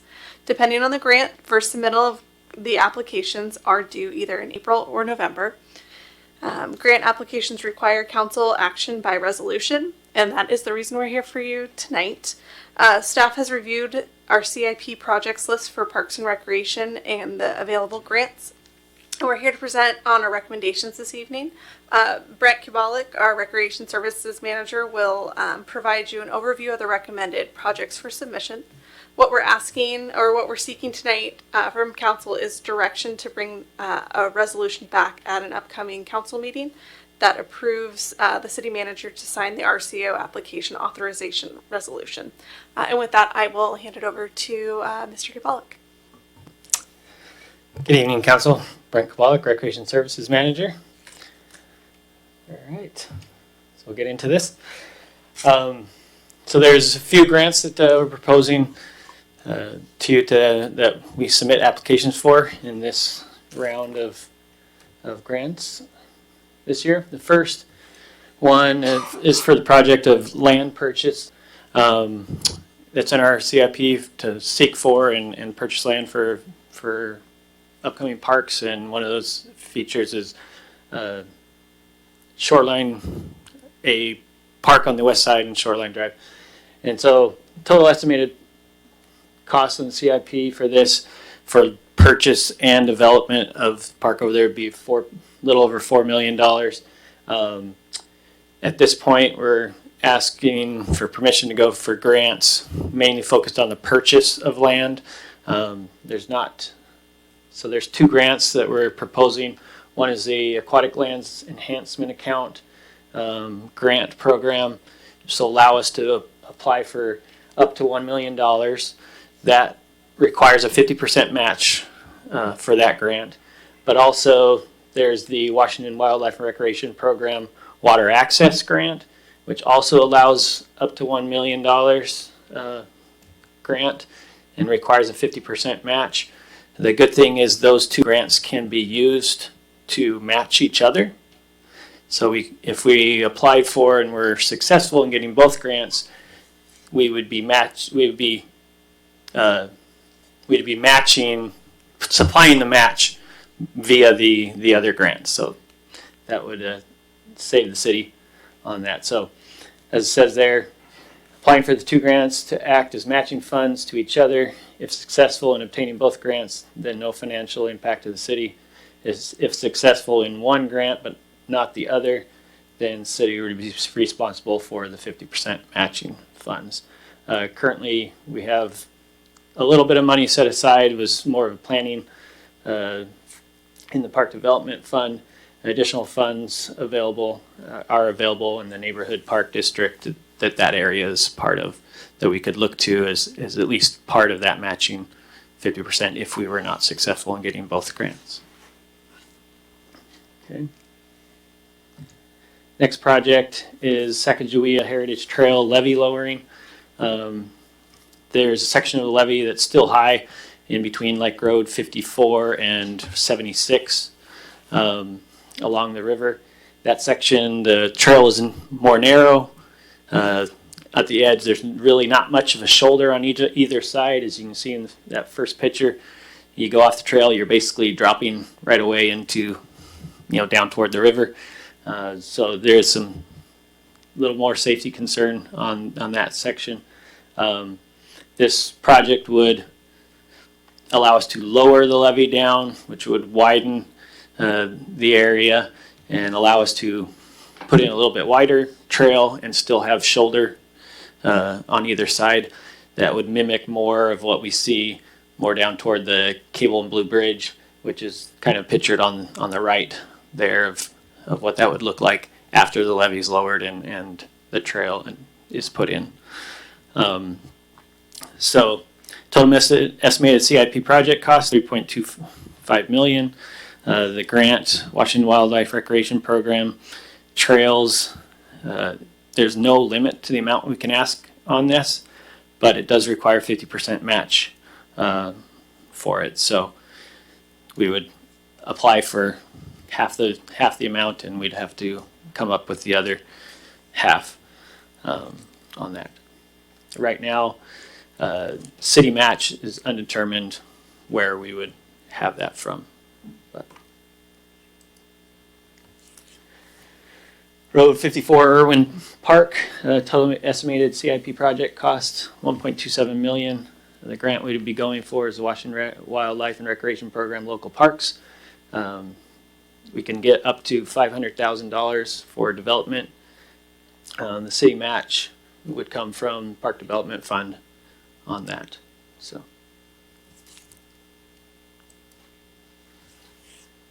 And last one that we're kind of involved in is the Walters Field Pasco National Little League.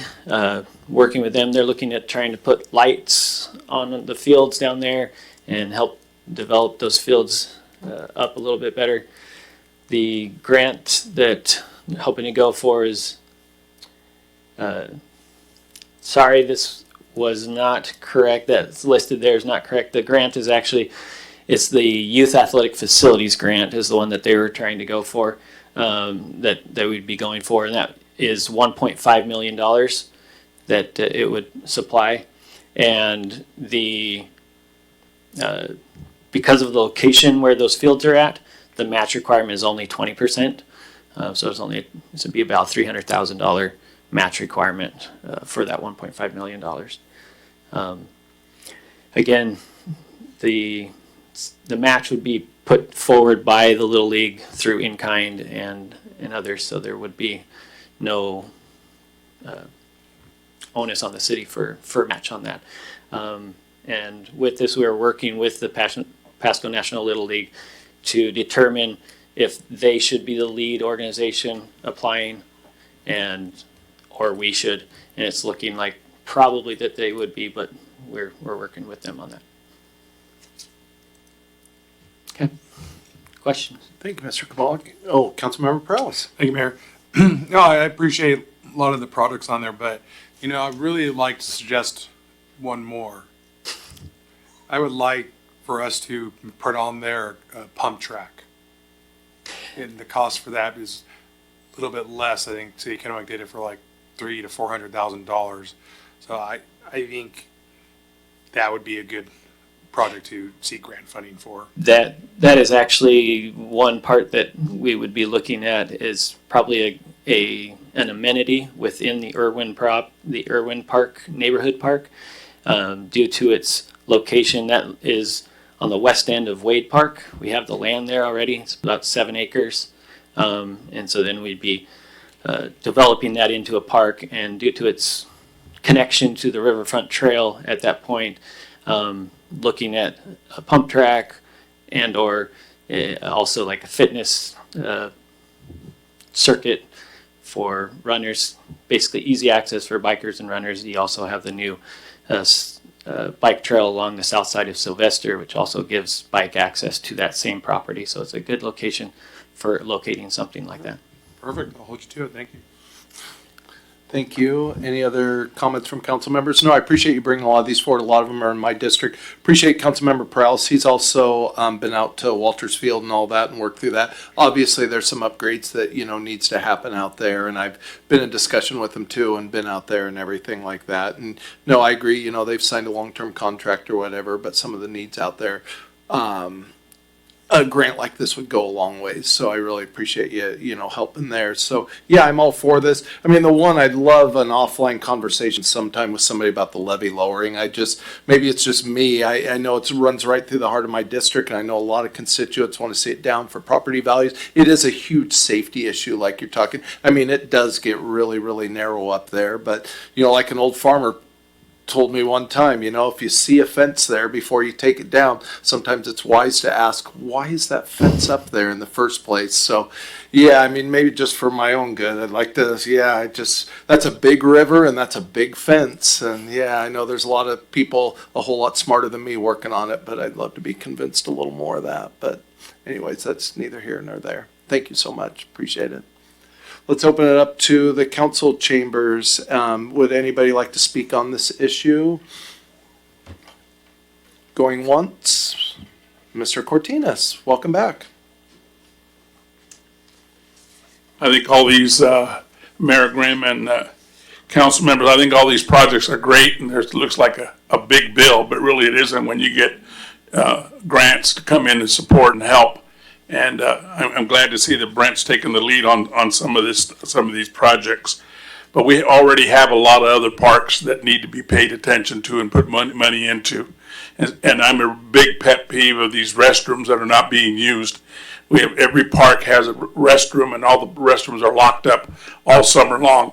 And our families aren't able to use these parks because the restrooms aren't working. They have portable restrooms, and we're paying rent for these restrooms, and they're filthy. And I hope that if any new projects that come in, that we are focused in on restrooms, and we got to find a solution. It's been a headache for not able to use these restrooms in these parks. Our families go to these parks and they can't use the restrooms because they're locked up. We brought 2 professional soccer players from Mexico this last summer, and I already shared some of this with you. They had one restroom out at the Tri-City Youth Soccer Field. I had to take the professionals to the hotel to use the restrooms because the restroom there was too dirty and too filthy. And so we need to find a solution to make our parks more people friendly, more family friendly. And if we're going to be putting money into these new projects, which I think is great, we need them in our park. We need to be first at some of these things, but we need to plan them out and do them right and make sure that our families are able to use these restrooms so that it is people friendly and family friendly. Thank you. Thank you, Mr. Cortinas. And no, that's really a great call out amongst the restrooms. Some of us actually sat in a Parks and Rec update today where, yes, restrooms were a topic of the conversation. And just so you know, yeah, we do. That is something that, yeah, is very concerning to us also, and we'd like to get fixed. Anybody else like to speak on this issue? Going twice? Going 3 times? Moving on. Thank you, Mr. Kabalik. Appreciate it. We are now to letter I. This is a change order, number 4, Sylvester Street Safety Improvements with Granite Construction Company, and we're back to you, Director Sarah. Good evening, Mayor and Council members. We'll do the next 2 items in a record timeline. All right, so this item and the next one refer to final contract adjustments. These are reconciliation change orders. A reconciliation change order is a final change order where we adjust quantities in a contract to ensure that after that we can close the contract. So this one pertains to Sylvester Street safety improvements. You've heard a lot about this project. Granite Construction built it, and this is the extent of the project. It was a very long project funded with federal and state funding.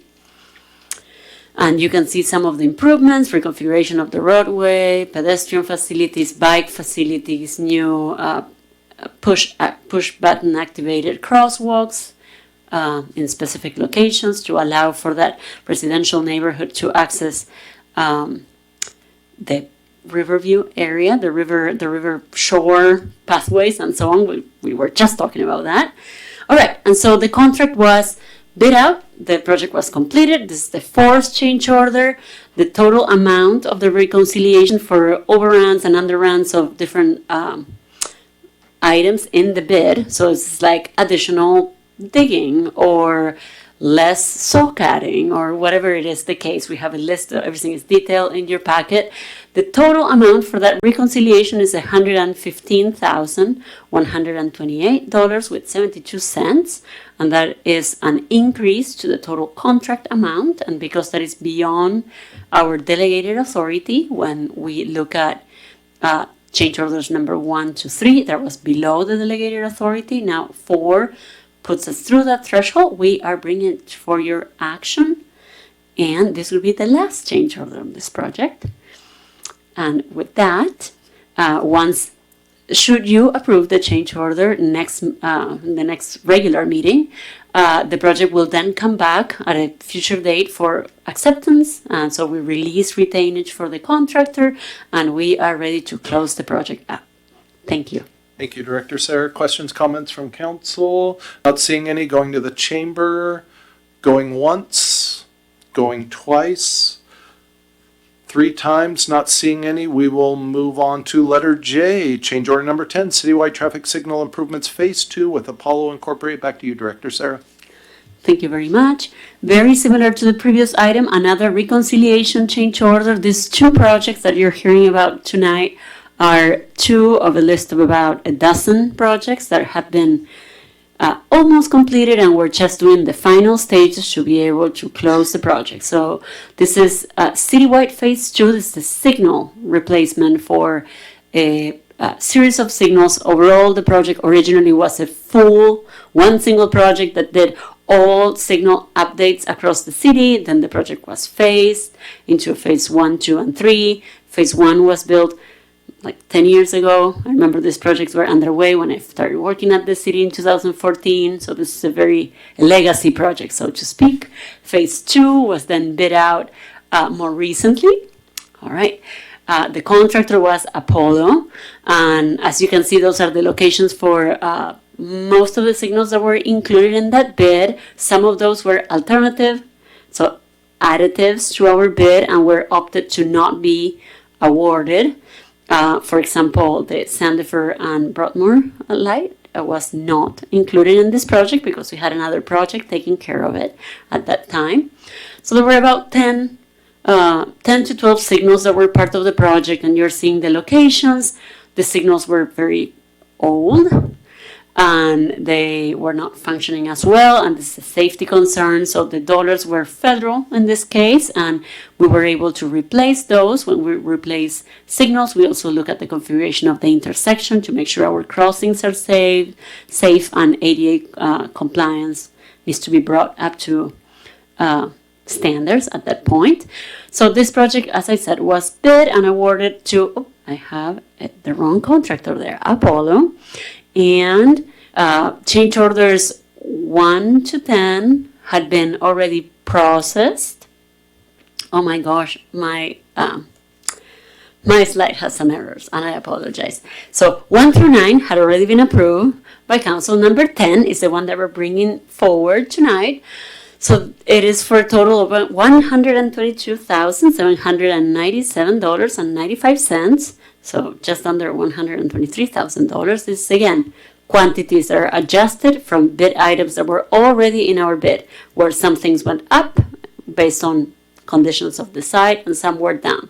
In this case, these numbers are a little higher than normal, and the reason for this project specifically is the design was done well in advance of the construction happening. So some of the site conditions had changed by the time that we came with our contractor to do work.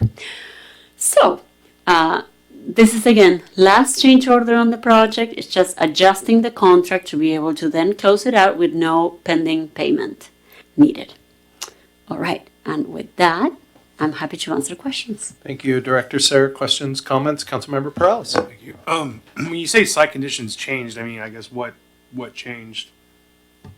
For example, areas where we were in need of building a curb and sidewalk, maybe there was a sign that had been placed in that location, or there were changes to the elevation in a parking lot that was adjacent to where we were building, and so it was no longer exactly the quantities that we had in our bid. So there were either private development had occurred and it was not consistent with our plans, or we also had some issues with our survey in this project where the survey wasn't fully accurate. And so when we had our contractor go and resurvey to place the new improvements, they were unmatching. So we had to field adjust our ramps, for example. So yeah, there were some of those issues along the way, or pavement was in worse condition than what we had planned for. So then when we were repaving next to the ramps, we extended the area we were paving to make sure we had a good, clear cut where the pavement would be surviving the traffic and the water that was going to be, from rain coming in. So some of the field adjustments to make sure we had a good end product. I mean, isn't that done during the design? Do engineers come out and take a look at the current conditions? And so I guess then what was missed? Yeah, so this project was designed about 8 years before the time it went to bid. Yes, it was designed as a single project in the 2013-2014 time, and then it was broken into phases, and the full design, we didn't have enough federal funds to be able to support a full redesign. So we adjusted where was possible and moved on with the project to be able to deliver before prices continued to spike. So that, and of course we had some of the impacts of COVID in all of it as well. So it was quite challenging as an overall project. And so when it went out to bid, was it fully designed 100%? Yes. It was 100%, okay. Yes. And then what's the discrepancy between the engineer's estimate and the word contract?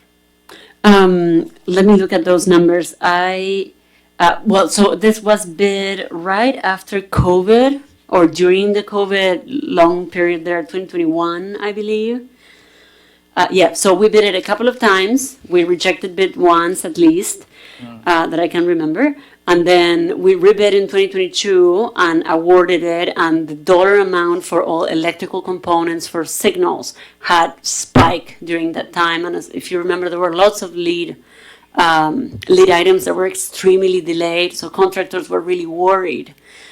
So that rose prices up, right? It's like they're committing to doing work with electrical equipment that is not really readily available. It may take 18 months at minimum to receive that. The prices at delivery may be different. It was a very difficult time for a project of this nature. And that's why in our final awarded bid, instead of having all the signals included as a single packet, we had a series of signals that were our base bid, and then we had additives, and we were going to add on as we could afford. Well, we certainly couldn't afford much more than the base bid in this case. Thank you for answering the question. Thank you. Thank you, Councilmember Perales. Anybody else? Not seeing anybody. Let's move on to the chamber. Going once, going twice, 3 times. Thank you, everyone. We will move on. Last letter, letter K. We made it through almost halfway through the alphabet. This is a resolution acceptance of a Washington Association of Sheriffs and Police Chiefs Traffic Safety Grant. Lieutenant Decker, welcome. Mr. Mayor, council members, thank you for hanging in there with me tonight. I'll be brief and concise. So I'm coming to one of those favorite things you like to hopefully approve, which is grants that the Pasco Police Department has procured. So good evening. I'm Lieutenant Matthew Decker. For those of you who don't know me, I'm one of the 2 lieutenants in the Field Operations Division. One of my additional responsibilities is overseeing the department's traffic safety program. I'd like to briefly explain the grant that was awarded to us by WASPIC, Washington Association of Sheriffs and Police Chiefs. This award was made possible, I want to plug this in part because of our progress and work with the Washington Traffic Safety Commission and the efforts that those guys did through the dedicated DUI program that you guys heard of last year and approved, and the Target Zero program. So in addition to the regular patrol duties, this helped us when we applied for this grant. Was to secure some much needed traffic safety equipment that we needed. Most of them were in-car printers. Those officers are out there outfitting the new cars, and some updated LiDAR equipment or radar equipment. The department applied for this grant and was granted partly in response to the actions that we did for the last year in 2025 for all our traffic safety initiatives. And we were awarded $7,500 in total to purchase 10 in-car printers and a new LiDAR. We also got some extra equipment that wasn't included in that grant that they were given to us due to our efforts that we did in traffic safety in 2025. So what I'm asking is the council to please approve the grant funding, hopefully before May 1st, so we can get the invoicing done before then, and then get that equipment out onto the road to those officers so they can keep the citizens of Pasco safe and continue with our traffic safety programs. Thank you, sir. Appreciate it. Questions, comments from council for Lieutenant Decker? No, thanks for finding funds. I mean, $7,500, when you take care of the pennies, the dollars take care of themselves, so every little bit helps. Thank you so much. You guys make this easy. This is awesome. Would anybody in the chamber like to speak, question, comment this action? Going once, going twice, 3 times. Okay, you're off the hook. Appreciate your hard work. Thank you. Keep everyone safe out there. Thank you. Moving on, number 7, miscellaneous council discussion. Mr. Stewart. Yes, Mr. Mayor, members of council, I'll try to keep it brief. First of all, thank you for the conversation tonight. It was a long agenda. You guys did a good job talking through it and giving each item its due diligence, and I appreciate that and recognize that. Just a couple of quick updates real quick. Captain Paramore will be receiving a Community Partner Award from Washington State University. He was nominated by some of the professors that he was working with on some projects, and appreciative of the great work that he has done on behalf of our department, but on behalf of our community as well, helping a lot of our professors better understand the quality work that our officers do every day and the quality leadership that we have here in our department. I mentioned it earlier, but a reminder that Chief Roski will have an official retirement function ceremony on Wednesday, March 25th at 1:30 p.m. It's at the Hapo Center. Invite all to come and express their appreciation to him for his faithful service. It was mentioned tonight, some of the business watch meetings. There will be another one for District 2 on tomorrow at 1 p.m. at the Police Department Community Room. So anyone that's living in District 2 can come and get an update on what's happening there. I wanted to provide a brief update as we're getting ready for the aquatics facility. We had our first hiring event this last Saturday at the Memorial Pool. We had 170 applicants show up for that process, and we offered jobs to 48 people before they left at the end of the day. So this was a heavy lift for a lot of our staff. I don't know that our HR department is used to receiving applications and offering jobs in the same day, let alone in a matter of like 4 hours. But a great work and effort from them on that. The only other thing that I would like to update the council and the community, I'm not sure how many of the community are still watching at this point, but our community satisfaction survey goes live tomorrow. So look forward to more information with regards to that and how you can participate through our social media and our website. And we would invite as many of us would like to participate in that survey to do so. And I don't have anything else. And before you ask, Mayor, yes, we have a need for executive session. We need about 5 minutes. 5 minutes. Thank you. You know it was coming. Councilmember Cotta, looks like you were first. I want to bring up the issue of the street vendors. It just seems like that's a problem that's getting worse to me, and I'm wondering if we can exercise more control there and come up with an ordinance or some changes to help. I mean, obviously the concerns are health concerns. I mean, they can't wash their hands. There's no bathrooms out there. There's a lot of unfair competition because they're unpermitted, so they're able to undercut prices because there's no cost for permits, there's no inspections, there's no insurance, they're not paying taxes, and there's a safety concern. So sometimes minor, since they're blocking driveways and sidewalks and stuff like that. But I'm seeing an increased kind of a territorial feel to what's going on out there. The way that I get approached, the way that my wife gets approached. I mean, it's getting to feel unsafe, almost to the point where it's like you're going to start having some kind of influence on who comes and who goes where. And I realize some of that stuff is on private property, and we've made our thoughts known on that. We called a business today and said, hey, we're not coming there because, I don't like my wife getting, accosted every time she walks out. And sometimes it's dark and somebody comes up from behind 2 vehicles and they got a hood on. It's like, hey, can you buy this? And it's like, it's kind of scary sometimes for her. And so this is something that I'm hoping we can squash. I know it's going to cost some extra money. I don't know if we can. Obviously, they're out in the evenings when obviously the health department isn't working, and on the weekends. Maybe we can change their shift schedule. I don't know how that would work. Maybe we got to apply some overtime funds to it, but we've got to be able to do something to squash this.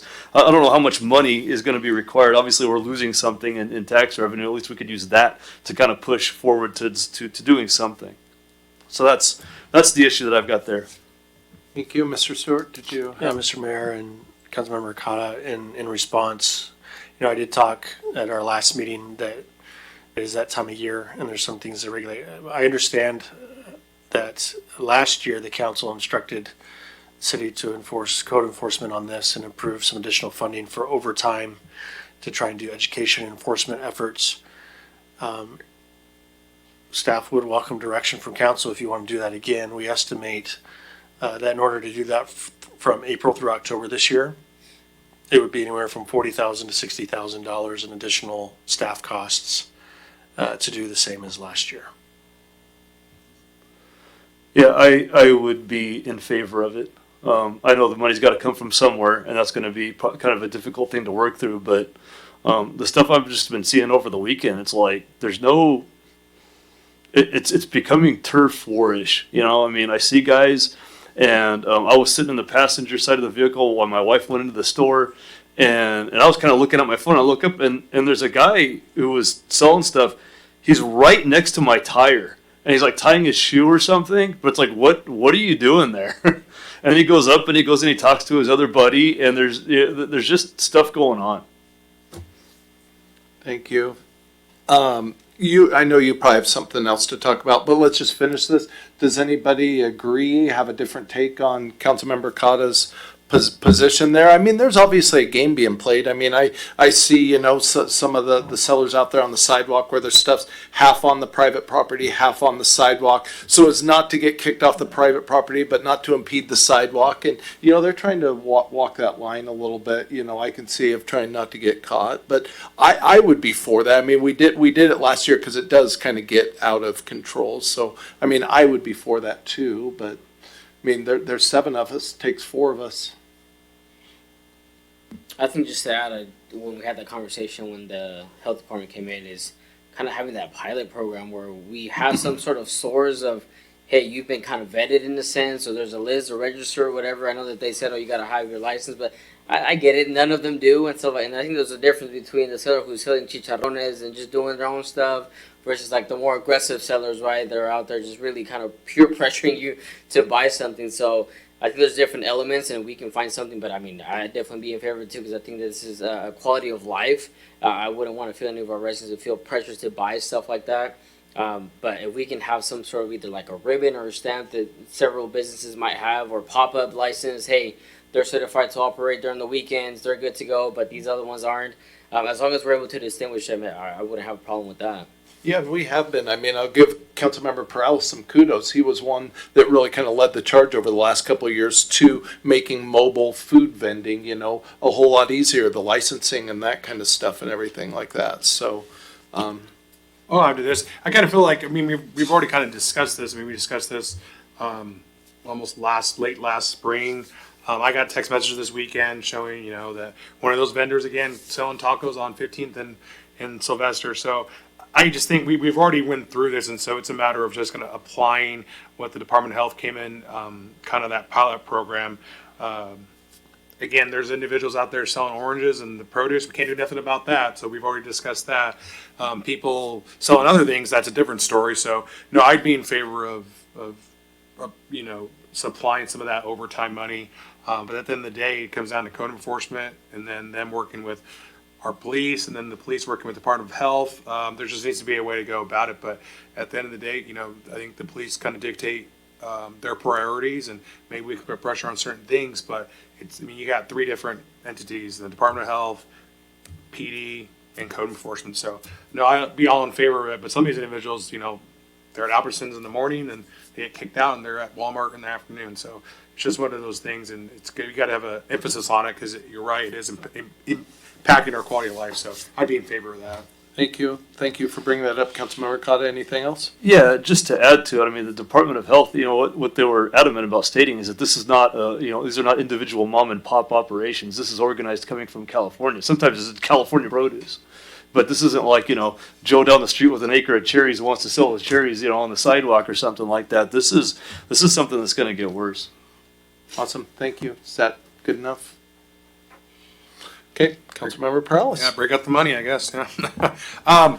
We got an email, I think, last week about blade signs and stuff like that in downtown, and I think it also talked about awning signs, and I don't know.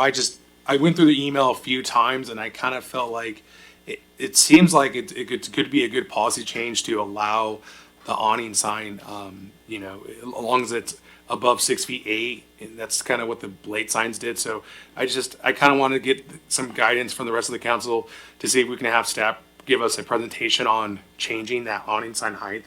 It seemed like there was a lot of businesses in downtown that were in favor of it, and then kind of, I guess, hear from staff as to why we shouldn't do it if it's going to help out, bring people to downtown because they know what type of businesses are while they're driving.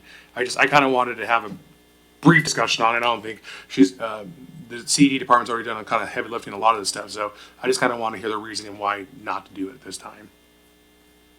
and perhaps go through with it. So Okay. that was my ask. Okay. Anybody have any other thoughts on it? Councilmember Conlon? I think it's reasonable. I'd probably like to hear from some of the constituents in support of it, but I mean, if they're in support and Leo's in support, I'd make it easy to approve. Yeah, I don't know that I'm opposed to it either. I mean, I'd like to hear what some of the business says. Sounds like you've been in contact with some of them, and yeah.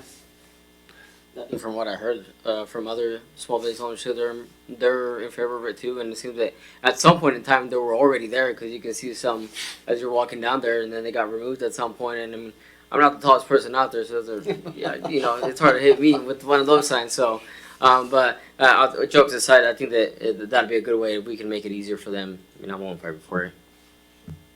Does that work? Yeah, and they were there before. They were there years ago. I don't know what changed made them come down, but they were there. Yeah, I guess so. Just looking into that more, Councilmember Perales, or Yeah. specifically. Yeah, and then maybe, depending on what we hear, maybe we're like, okay, keep it in place, or, maybe we just decide to change it, to allow it. So for me, it's always sometimes we see policies, why do we have that in place type thing? And so just a little bit more education on my part, that's what I would like to see. Okay. Anything further? No, that's it, thank you. Oh, okay, you're good. All right, so that is going to move on to everybody's favorite letter of the evening, but not until we have an executive session for 5 minutes. Letter A, this is number 8, to consider site selection or acquisition of real estate purchase or lease if likelihood that disclosure would increase price per RCW 42.30.110, paragraph 1, section B, and Mr. Stewart's asked for 5 minutes. Time is 10:54. We'll just call it back at 11 o'clock even. The time is now 11:01. We have returned from our executive session with no decisions made, and this meeting is adjourned.